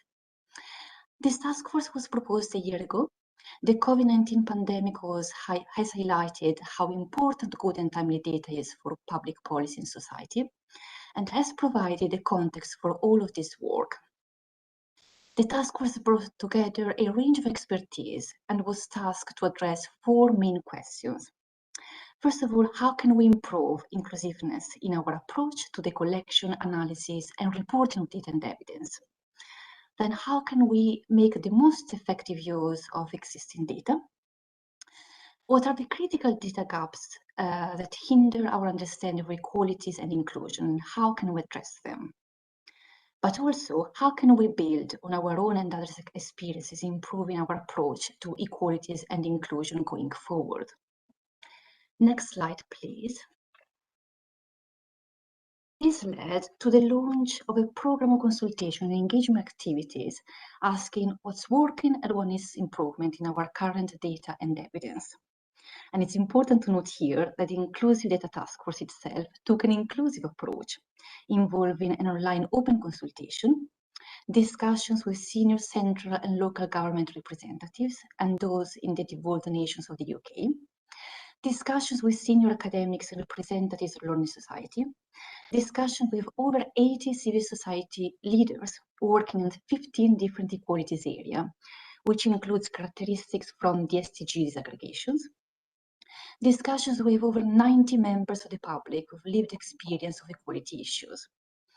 Of course, as you can imagine, this posed some interesting challenges in ensuring everyone was able to be included in our consultation during UK-wide lockdowns. Consultation events were held online and as they took place during the pandemic, when face-to-face meetings were restricted. But to ensure that we heard from people who may be less able to access the internet, we also did a paper consultation by post with those at risk of digital exclusion. Next slide, please.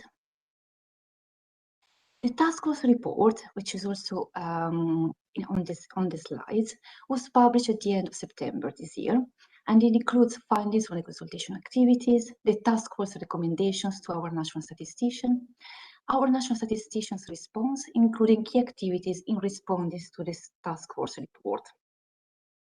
And to make sure that this work was as accessible as possible, we've been translating the summary reports in 8 languages, and also there are easy read booklets available. As you can see in the slides, I did report some of the main findings from the task force. These are issues that we've known about, for example, the need to engage more with underrepresented groups to make the currently invisible visible, or for example, the lack of granularity due to small sample sizes hindering intersectional analysis. But what has been powerful here is to bring them together through this independent work. Next slide, please. The task force agreed on 46 specific recommendations for action under 8 overarching key principles, which, if taken together, would help us create a step change in the inclusivity of our data, statistics, analysis, and dissemination. There are 3 things here that I'd like to highlight. First of all, the need to develop a strong culture of trust and trustworthiness, recognizing the need to ensure confidence in data collection, both of those sharing their data, but also those using data for the public good. Secondly, the need for a system-wide approach and real commitment to being more inclusive in what is measured and how, who is engaged with, widening access to data and evidence, and improving the accuracy of the insights produced to better reflect people's lives. And finally, the need for clarity about what inclusivity means in practice to ensure data and evidence comprehensively and reliably reflect our society now and how it evolves. Next slide, please. So how do these recommendations speak to disaggregated data for the SDGs? So I've reported here on the left-hand side some examples of the principles that I mentioned. So it's 8 of them, and some links to our current work on SDGs in the UK and some initiatives already underway to address this recommendation. So for example, in relation to take a collaborative whole system approach to improve the UK data infrastructures, we have the Inclusive Data Charter Action Plan, which will be updated based on these recommendations and work plan. Another principle is about broadened range of methods used and create new approaches to understand everyone's experiences. So my colleague at NASCA earlier shared the link to our non-official sources protocol in the chat. And this is a protocol that we developed in the UK and was published over the summer in July to identify alternative sources that can help to increase the granularity of SDG indicators. And another example, and I combined a couple of principles here, is to enable reliable disaggregations, but also making sure that data is equally accessible to all. So I mentioned a couple of example of initiatives. So the new DSDG platform allows users to search for disaggregated data. We also recently published at the UNS an equality data navigator tool, which helps people find the data and evidence they need. Also, there are currently more than 30 implementations of OpenSDGs worldwide and also in the UK. And what we've seen is an increased interest in local reporting and monitoring. And we've seen this increased interest not just in the UK. For example, we launched last year a platform for Bristol and this year for Liverpool, but also more widely, for example, this year, there has been the launch of several regional sites in Spain, including Barcelona, Cantabria, and Canary Islands. Next slide, please. So what's next? I mentioned that this task force was established a year ago. We did a number of activities over the last year. The full report has been available since the end of September. The plan is to publish a more detailed operational plan at the end of January 2022. As you can imagine, these are wide-reaching implications for our everyday work, and they are affecting everyone. To be transparent, an independent committee will be established to monitor progress towards these recommendations and will report directly to our national statistician. And as I mentioned, transparency reporting is really crucial. So there will be a detailed operational plan early next year. But a key message here is that joint working and learning will be key in taking forward these recommendations and to improve inclusivity of data in the UK, but also worldwide. Next slide, please. I'll stop here, but thank you for listening. And if you do have any specific questions, feel free to contact me directly or use our SDG group at ONS for questions, comments, or suggestions. And also on the slide, you'll find the link to this task force report and also the link to our Open SDG platform for the UK. Thank you. Thank you very much, Sylvia. Some great work being done by the Inclusive Data Task Force in the UK. I have put a question in the chat for you for later. Our next presentation is by UN Women, and Ms. Jeanette Azcona will present on the 2021 gender snapshot. Jeanette, you have 10 minutes, so please, the floor is yours. Thank you so much, Madam Chair. Hopefully everyone can hear me. Good morning, good afternoon, good evening, I guess, for some of you. I'm delighted to join you today to share with you the latest edition of Progress on the Sustainable Development Goals, the Gender Snapshot 2021. The report is produced annually by UN Women and UNDESA's Statistics Division as a supplement to the annual Global SDG Progress Report that I think many of you are familiar with. It is the only report that I'm aware of within the UN system to take a gendered approach to the assessment of progress across all Sustainable Development Goals.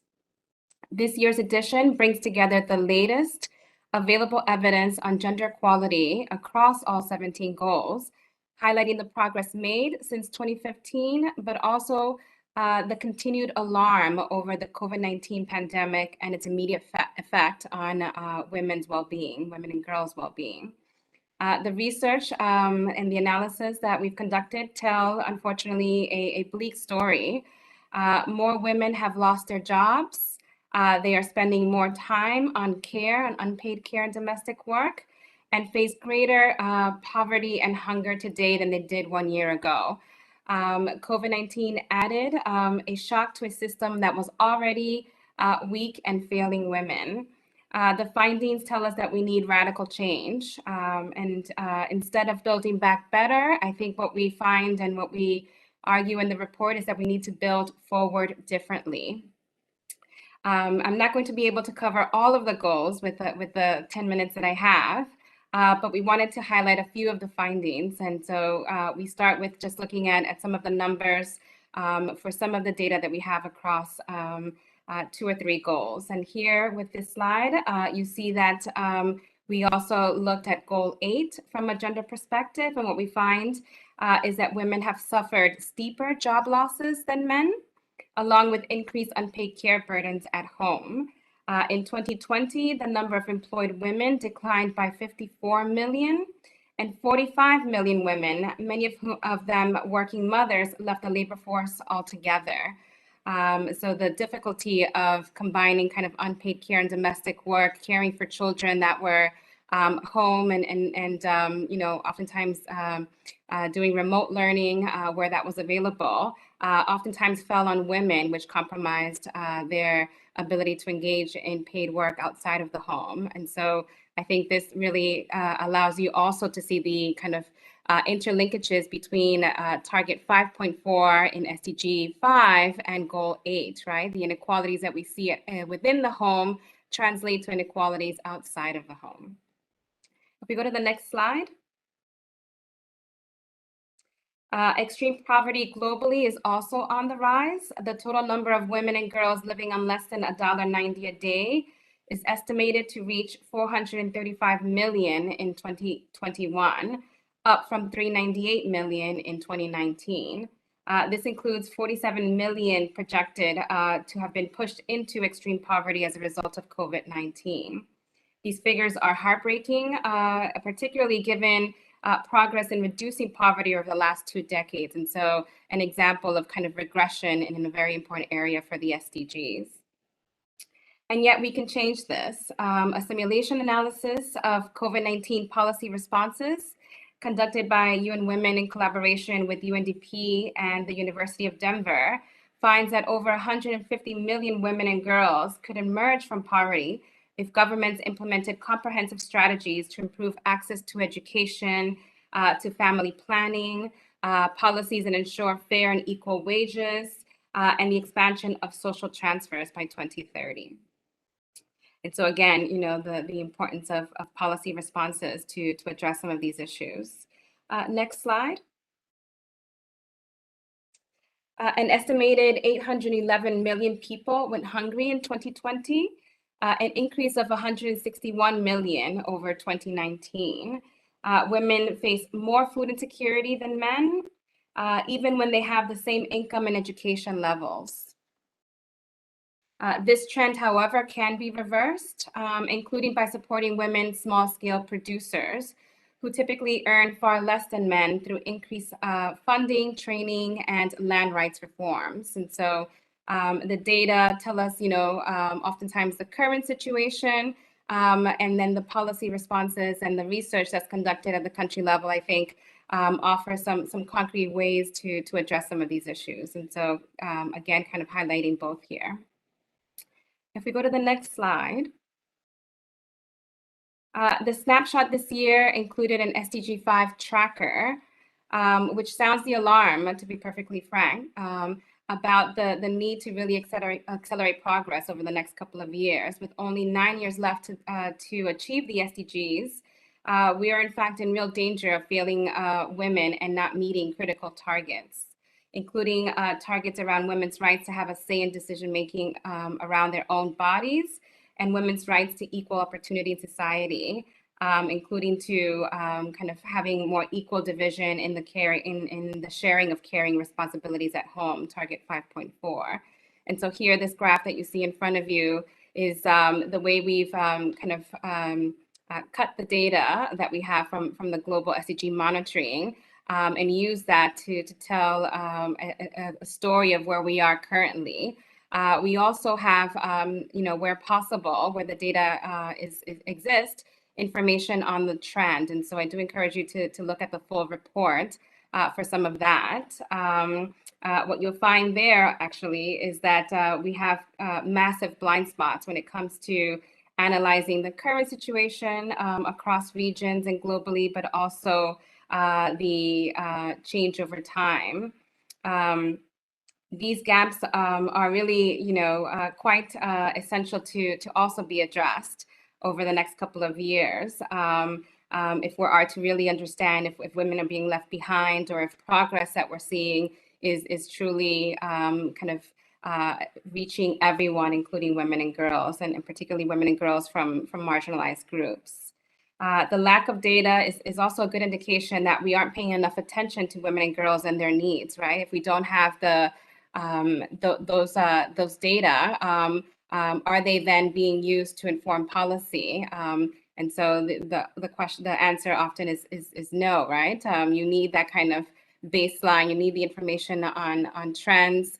You need that disaggregated data to really target policies to where they need to go in terms of reaching the furthest behind and reaching subgroups of the population.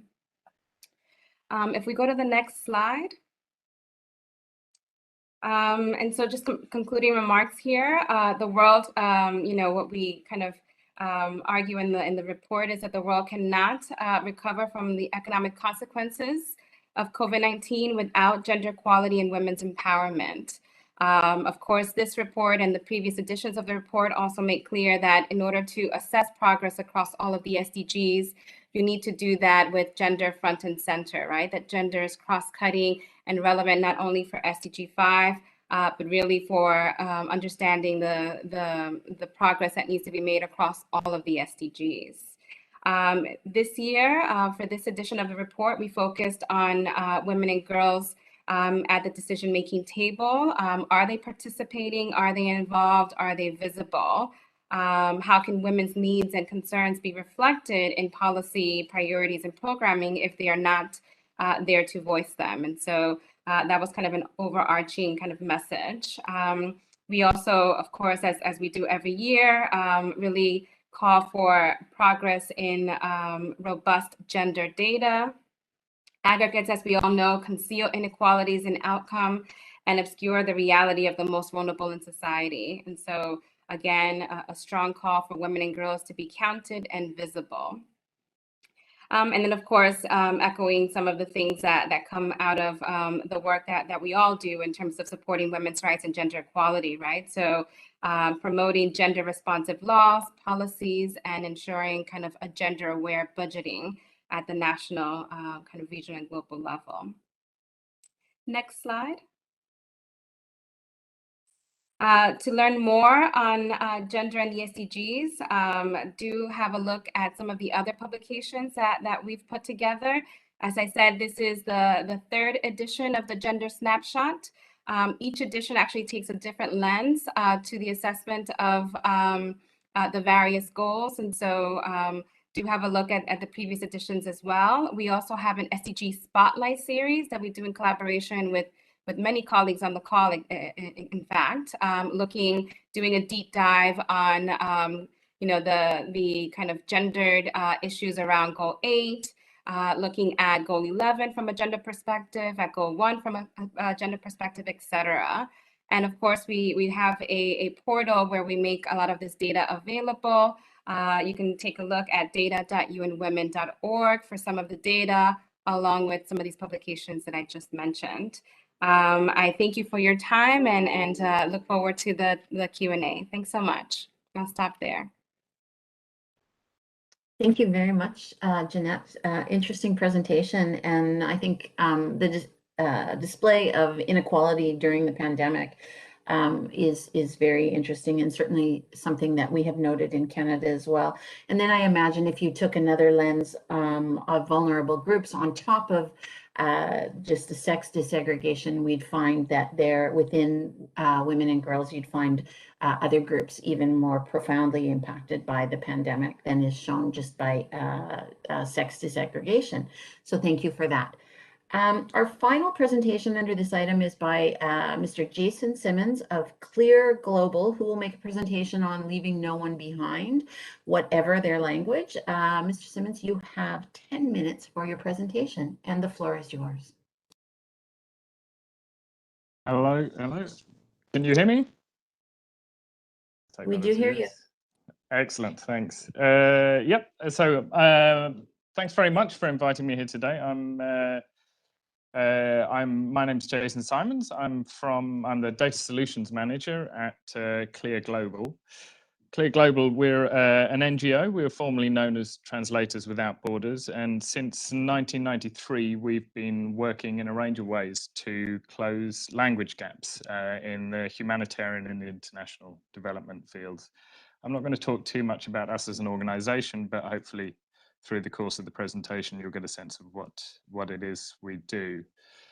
So what I am going to talk about is the language in the context of the SDGs, particularly why we believe that understanding language is critical to ensuring that no one is left behind, why collecting data on language is important, why disaggregating data by language is important, and why considering language more broadly in data collection is important.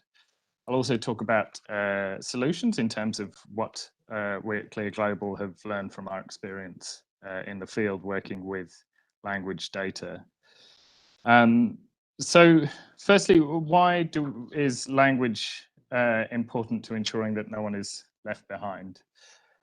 Factors such as poverty, thank you, that was perfect timing, gender, age, and disability are well recognized as drivers of vulnerability.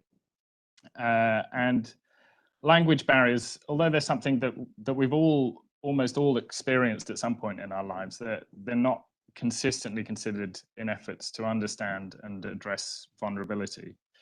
However, we estimate that around half the world's population do not speak the languages of power. So what I mean by that is the dominant languages of the world, particularly dominant languages of rich countries, or even dominant languages of the countries and societies in which people live.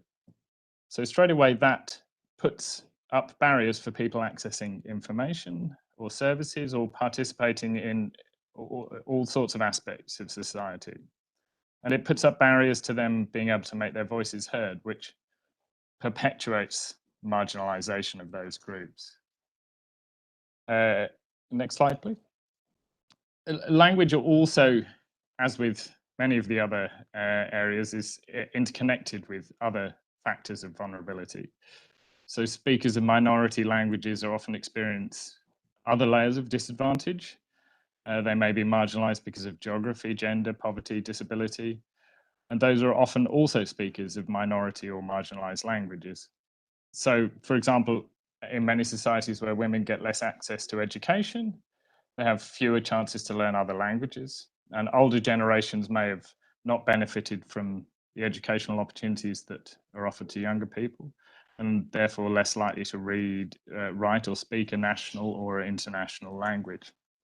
And the world over, poverty translates to low literacy and less access to the languages of wealth and power. So an impoverished older woman with disabilities who speaks a minority language will be the most marginalized member of society. and her opportunities for accessing information and services that may help her are also severely hampered, not least by issues of language. So in this way, each driver of vulnerability compounds the next, and language is one of the crucial factors in that. Next slide, please. So as an example of this, in northeast Nigeria, Hausa is one of the major languages.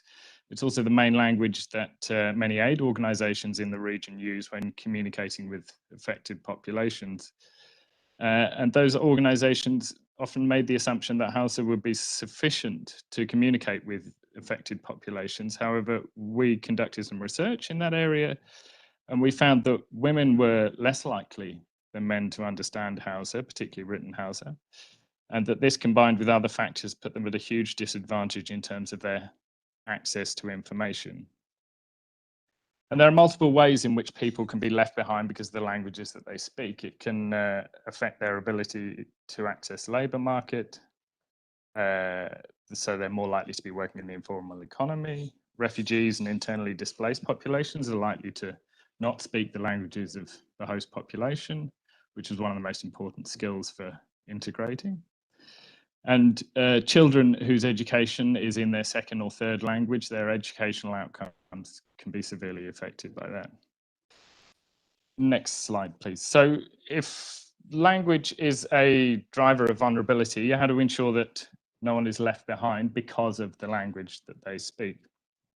Firstly, and it's probably no surprise to all of you here, that to close the language gap, we need to close the data gap. To communicate with the most vulnerable people and to understand how language is a driver of that vulnerability, we need to know what languages they speak. And at the macro level, while there is available data on language, it's often out of date or inconsistent or collected or published in a way which hinders how useful it can be. At Clear Global, we publish maps and data sets based on available data from official statistics and from other sources on our language data portal. I'll post a link in the chat. And we also post on the Humanitarian Data Exchange. And these are data sets that we've curated and reviewed, and but we often find that the data sets that we look at are limited in some way. For example, we find questions such as, questions being asked in the surveys and censuses and so on of, do you speak the particular official language of the country? And that hides some of the granularity about the minority languages that may be spoken in the country, even at sort of first language level. And also, for example, data is often at a level of aggregation which hinders understanding. If I can have the next slide, please. Again, in northeast Nigeria, though, when we first looked at the data we could find, we found subnational data on language. But we were working with partners on data collections, and we were able to collect additional language data, and we could see that there's actually a significantly different picture by looking at data more disaggregated on a geographic basis. And as with other drivers of vulnerability, being able to disaggregate data by language across other areas of data and other SDG indicators would improve our understanding of how outcomes are affected by language and what languages we need to communicate in to reach those population groups and communities with the poorest outcomes. But language is challenging, as are many of the areas for disaggregation. Language is particularly challenging. It's complicated. It's multifaceted. For example, people read, write, and speak multiple languages at different levels, and it's highly variable and dependent on geography.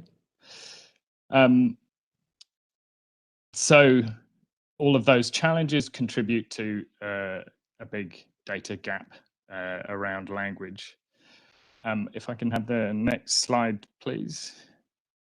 So at Clear Global, we work with a range of partners, and we recommend when they're doing their data collection for whatever purpose, really, that they include at least these 4 key questions. And we've developed these and tested these with key stakeholders during data collections in around migration, displacement, humanitarian responses. And we find that closed-ended questions like this give us the best data for analysis.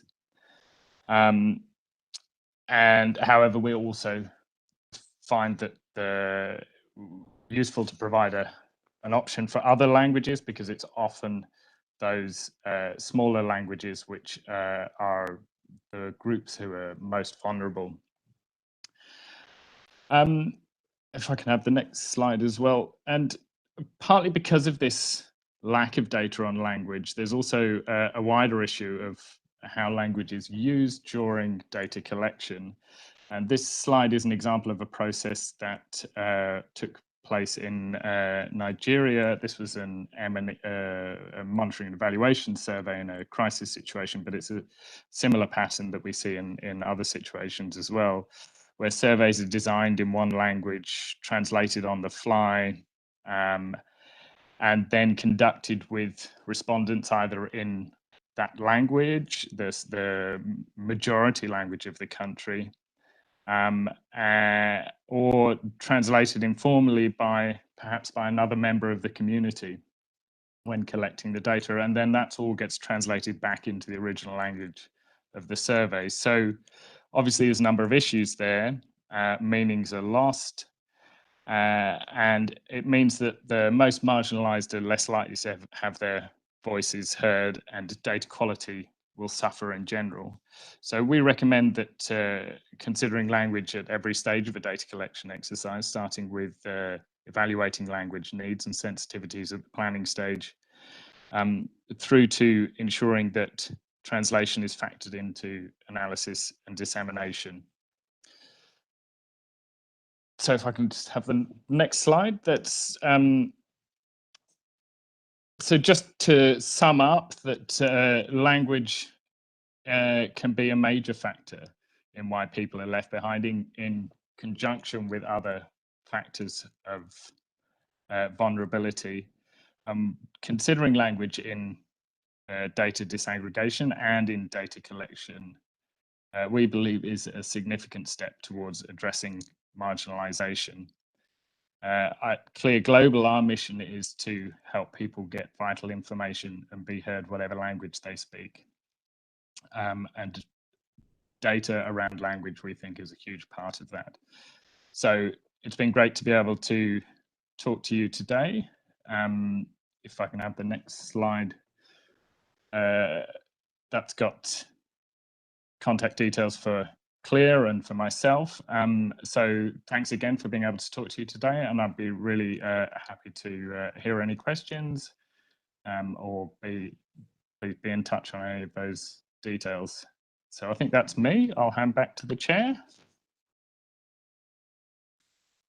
Thank you very much, Jason, for your presentation. I think putting language on as a lens is a really interesting way to look at vulnerabilities, and important to examine in the drive to leave no one behind. So now we have some time for questions and answers on the 4 presentations. If you have not already, please use the chat to ask your questions or raise your hand. And I'd like to ask UNSD if they could help me with the chat going through the questions, please.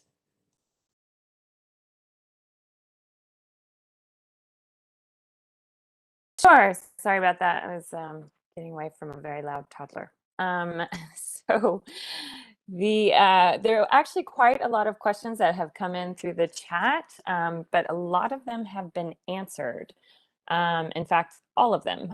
So I wanted to just give the presenters an opportunity if they would like to add anything.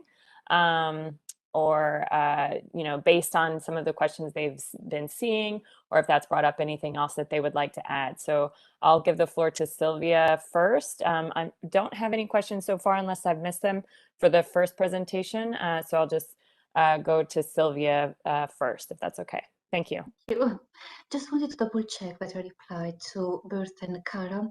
They raised both very interesting questions about how are we going to implement this work, which is something that we did consider, and my reply includes the initial activities, and will be a more detailed plan. But it's worth noting that our national statistician asked the task force to be as radical and as ambitious as possible. And throughout the process, we did get a number of questions about how we're going to implement this. But what we felt is we need first to be very ambitious and think about how we can make this radical change.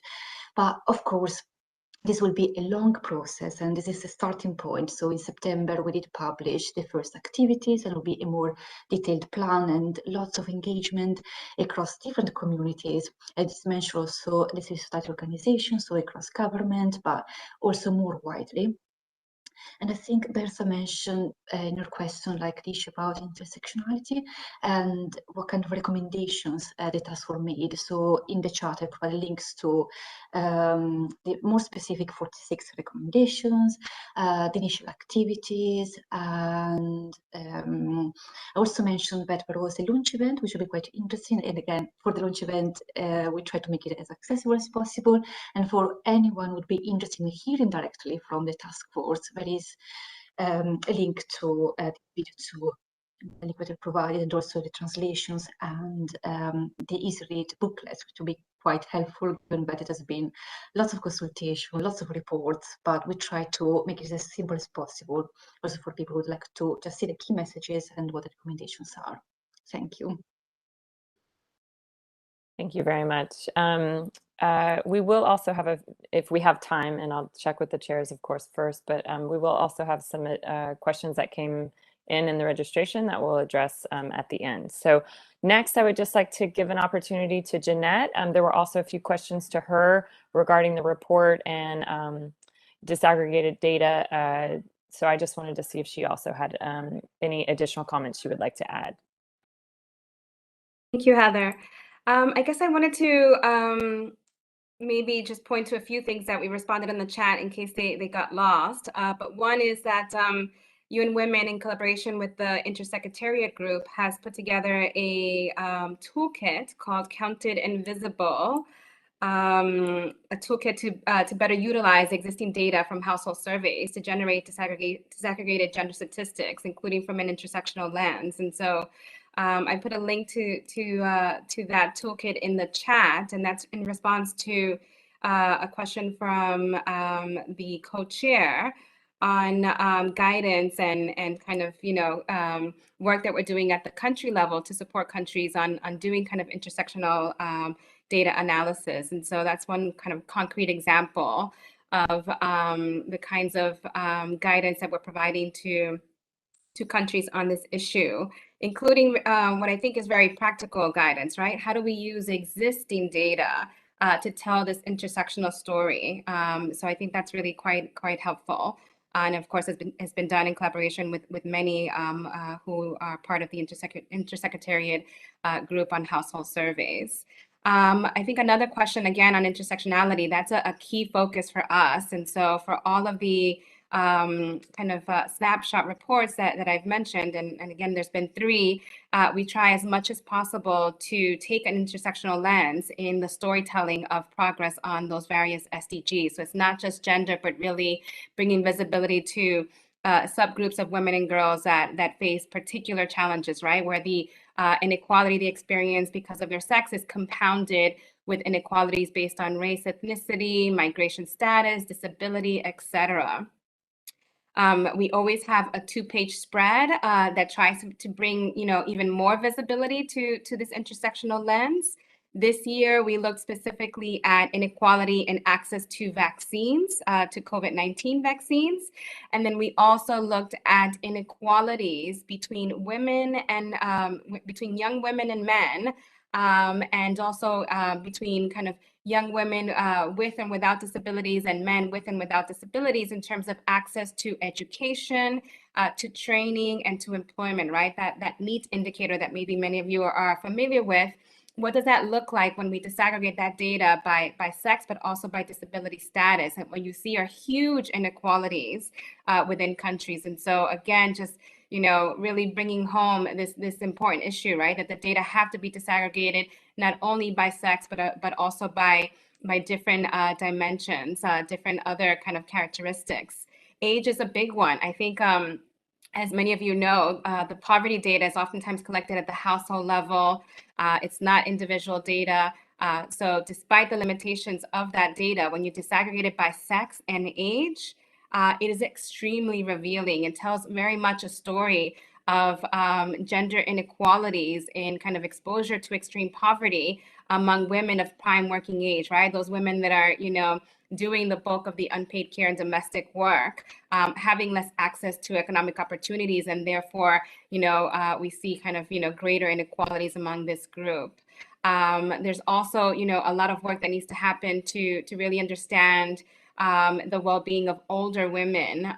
So where possible, the data, is disaggregated by sex and age to reveal inequalities across kind of different, groups, different kind of age cohorts, including kind of inequalities among older persons. And so a big focus of the work that we do, and a really challenging piece, right? Because of the lack of data that we've talked about throughout this session, right? And really the need to prioritize it at all levels. If we don't have it at the national level, then we're not going to have it at the regional level, and we're definitely not going to have it at the global level, right? Because it's really just aggregating up. And so really essential that as part of our work, we're building capacity at the national level. We're supporting our colleagues at the national level to ensure that this data are available from our countries. And so thank you for those great questions. They've been excellent, and I appreciate being able to answer hopefully all of them. And do let me know, Heather, if there's anything that's missing here.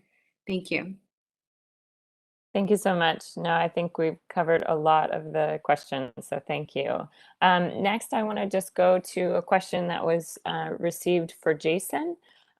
Translation on the fly while making it possible to undertake data collection.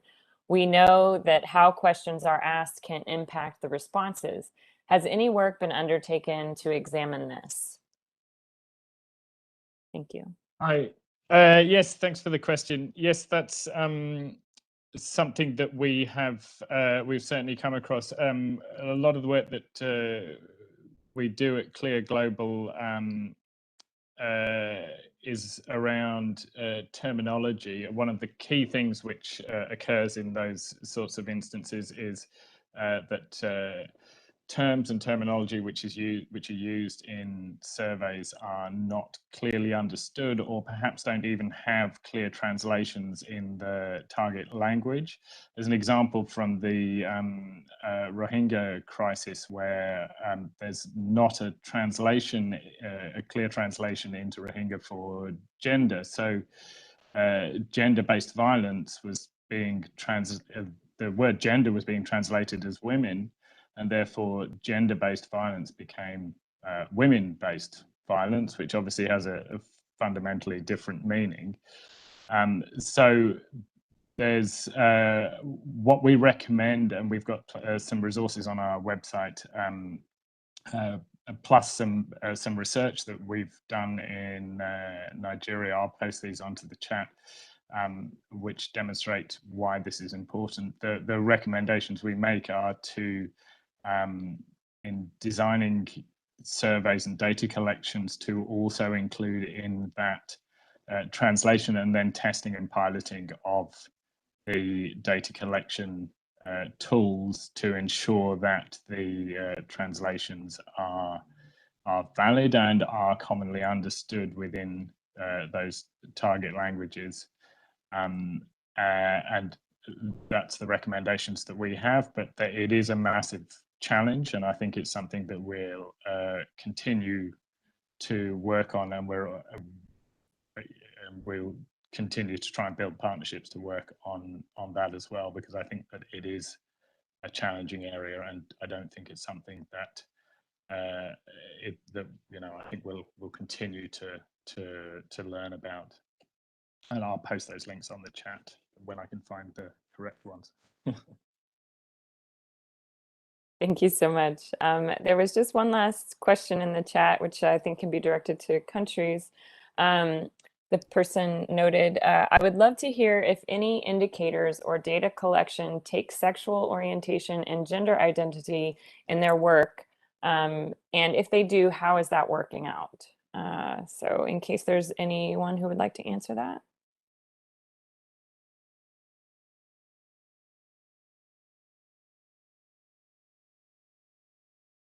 Hi, Heather, this is Kara. I could respond, but if somebody else would like to respond, please go ahead. Please go ahead. I have actually provided some comments on the chat, so sorry to have speaking out of turn. Please go ahead.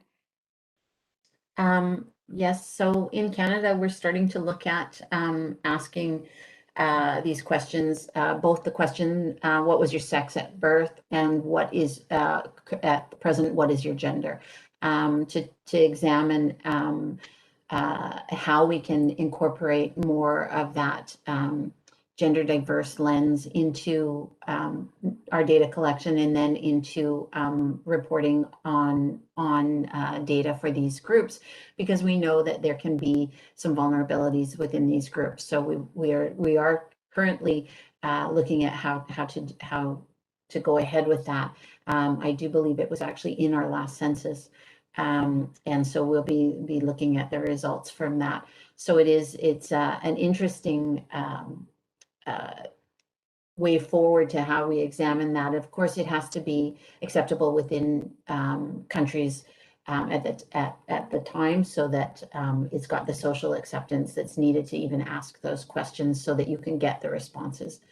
So there's a bit of information on the Canadian experience. So much. We had also a hand by Howie, if she'd like to respond also to this question. Thank you. Thank you so much. Yes, so our group, the Intersecretary Working Group on Household Surveys, is currently working on sampling guidance for population groups identified by the 2030 Agenda and also by IAEG-SDGs. So we're having guidance for each of the groups that IAEG-SDG has identified as prior policy priorities, and sexual orientation, so LGBTQ, is one of the groups we are currently working on. So this work is really on sampling and how to better sample in household surveys to collect data for this group of population. So the work is also built upon a lot of work that's already being done at UNECE, Economic Commission for Europe. And we'll be happy to share, if anyone's interested, we'll be happy to share a draft once it's in a we're about to final the draft with the full comments. Thank you. Thank you, Howie. I'd just like to mention that also Grace from OHCHR mentioned on the chat that the SDG 16 survey initiative by UNDP, OHCHR, and UNODC includes, I've lost it, includes demographic, sorry, it was there a second ago.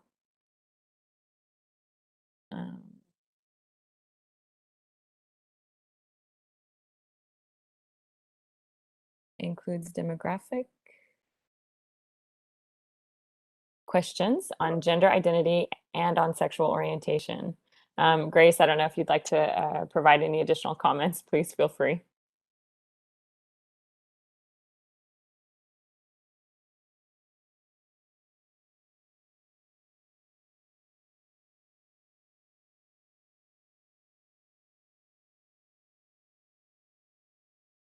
Grace, we can't hear you in case you are speaking.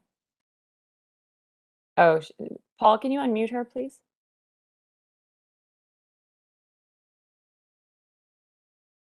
Thanks, Heather, and hello, everyone. So this is Grace Stefan from OHHR. So we have an SDG 16 survey initiative with UNDP, our office, and UNODC, which collects data for all SDG 16 indicators that can be collected through household survey. So it includes modules on discrimination, governance, access to justice, corruption, violence, and human trafficking. And we include demographic questions on gender identity and sexual orientation, along with other grounds for disaggregations like ethnicity, race, sex, age. And we have piloted it in 8 countries, and we hope to implement the survey starting next year. So if you are interested, I have posted a link on the chat for more information on this survey initiative. And of course, you can contact, I'll put my email address here in the chat, and you can contact me as well for more information. Thank you. Thank you so much. And we also have a note from FAO who's noted that the Integrated Monitoring Initiative for SDG 6, coordinated by UN Water, is preparing a contextualization approach to gender issues within the assessment of all SDG 6 indicators. So there's a lot of great information kind of going on in the chat, and we realize some people are watching via YouTube, so we'll also try to post this information on our website later, so that way you also have access to this information and the links. And so very quickly, because I know we're just a couple minutes over, we'd like to just address 1 or 2 questions that came in from the registration on this topic. The first question, and I'll address these to the co-chairs: what strategies have been developed to ensure that the average figures do not leave the most vulnerable populations behind? And I'll also put it in the chat in case other countries want to add responses there. Thank you. Thank you, Heather. I'll talk a little bit about the Canadian experience on this for one of the for our strategy. It is absolutely true that the average does mask what's going on with vulnerable groups. And we have had the privilege, and I'll put that in brackets, of being audited twice on SDGs. And in that second audit, it was noted that we lack some of the data disaggregation necessary to be able to report on what's happening with the most vulnerable groups. And the Government of Canada has also acknowledged the importance of disaggregated data. So we have now a data disaggregation action plan in place for Statistics Canada and the Government of Canada. And we're working with our partners in other federal departments to understand the priorities for data disaggregation, because vulnerable groups can change depending on an issue. So we are looking at how do we expand our samples to ensure that we can report on disaggregation at a level that is appropriate for being able to publish on that.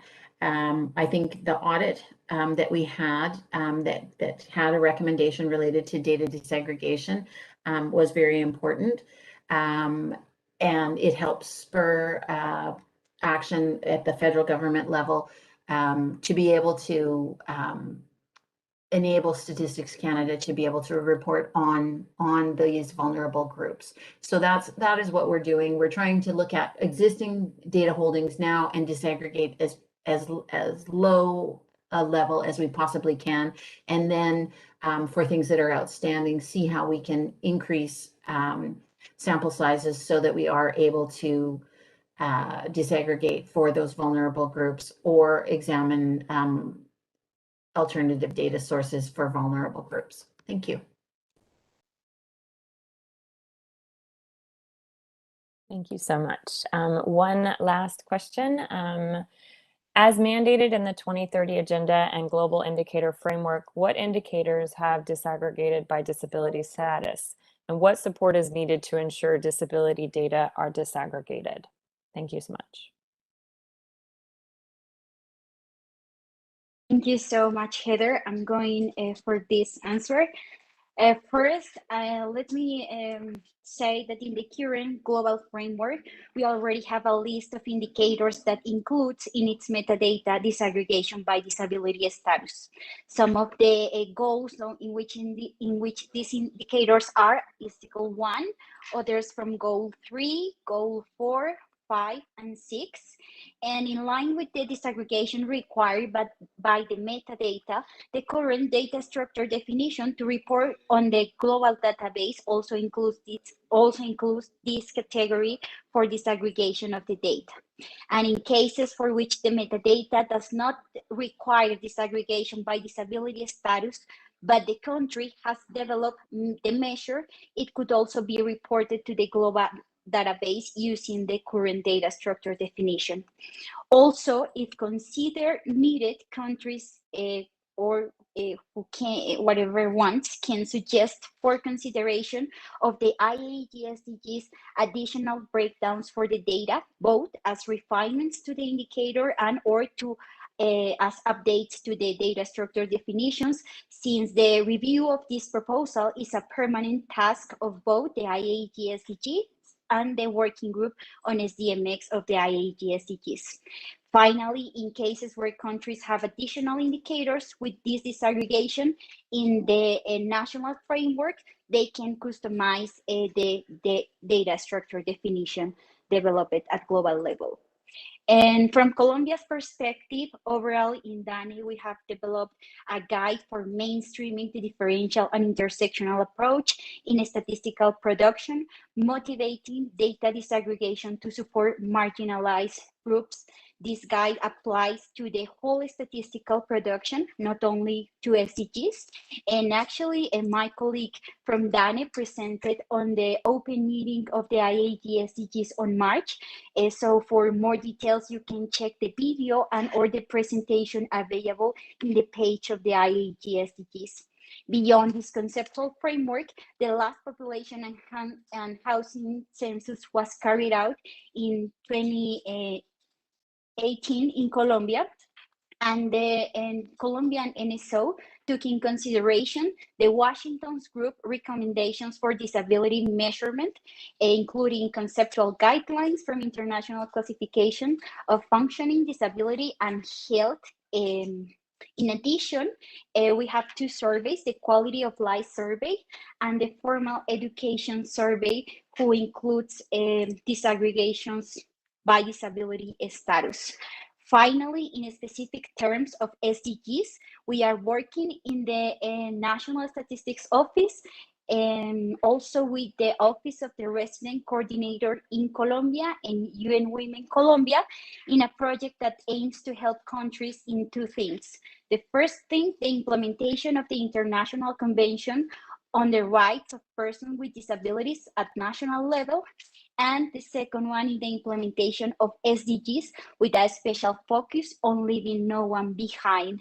And overall, the working groups on SDGs and also the working group on the differential approach are usually working together for having data that is leaving no one behind in Colombia. Thank you, over. Thank you so much. Madam Chair, I don't have any additional questions to pose to the group. I just want to thank everyone for all of your responses and your interaction for the discussion. Thank you.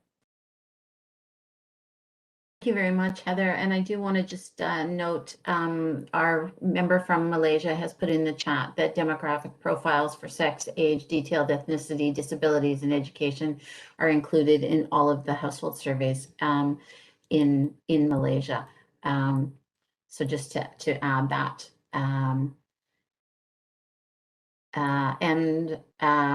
note that we have someone else who's no, I think that's it for that. So, okay, so we have indeed reached the end of our session today. On behalf of my co-chair Karen and myself, I'd like to again thank all of our presenters today, and also to thank all of the attendees, including those from other national statistical offices, civil society, UN agencies, and other multilateral organizations, the private sector, and any other government departments or stakeholders that I might have missed. I understand that having 3 consecutive days of virtual presentations can be a challenge, but we appreciate your attention and comments and questions. Please note that the presentations from today, day 2, and the recording will be made available and on the meeting website. And we look forward to seeing you again tomorrow at 8 a.m. New York time for the 3rd and final day of the IAEG meetings. So have a great rest of your day. Thank you so much.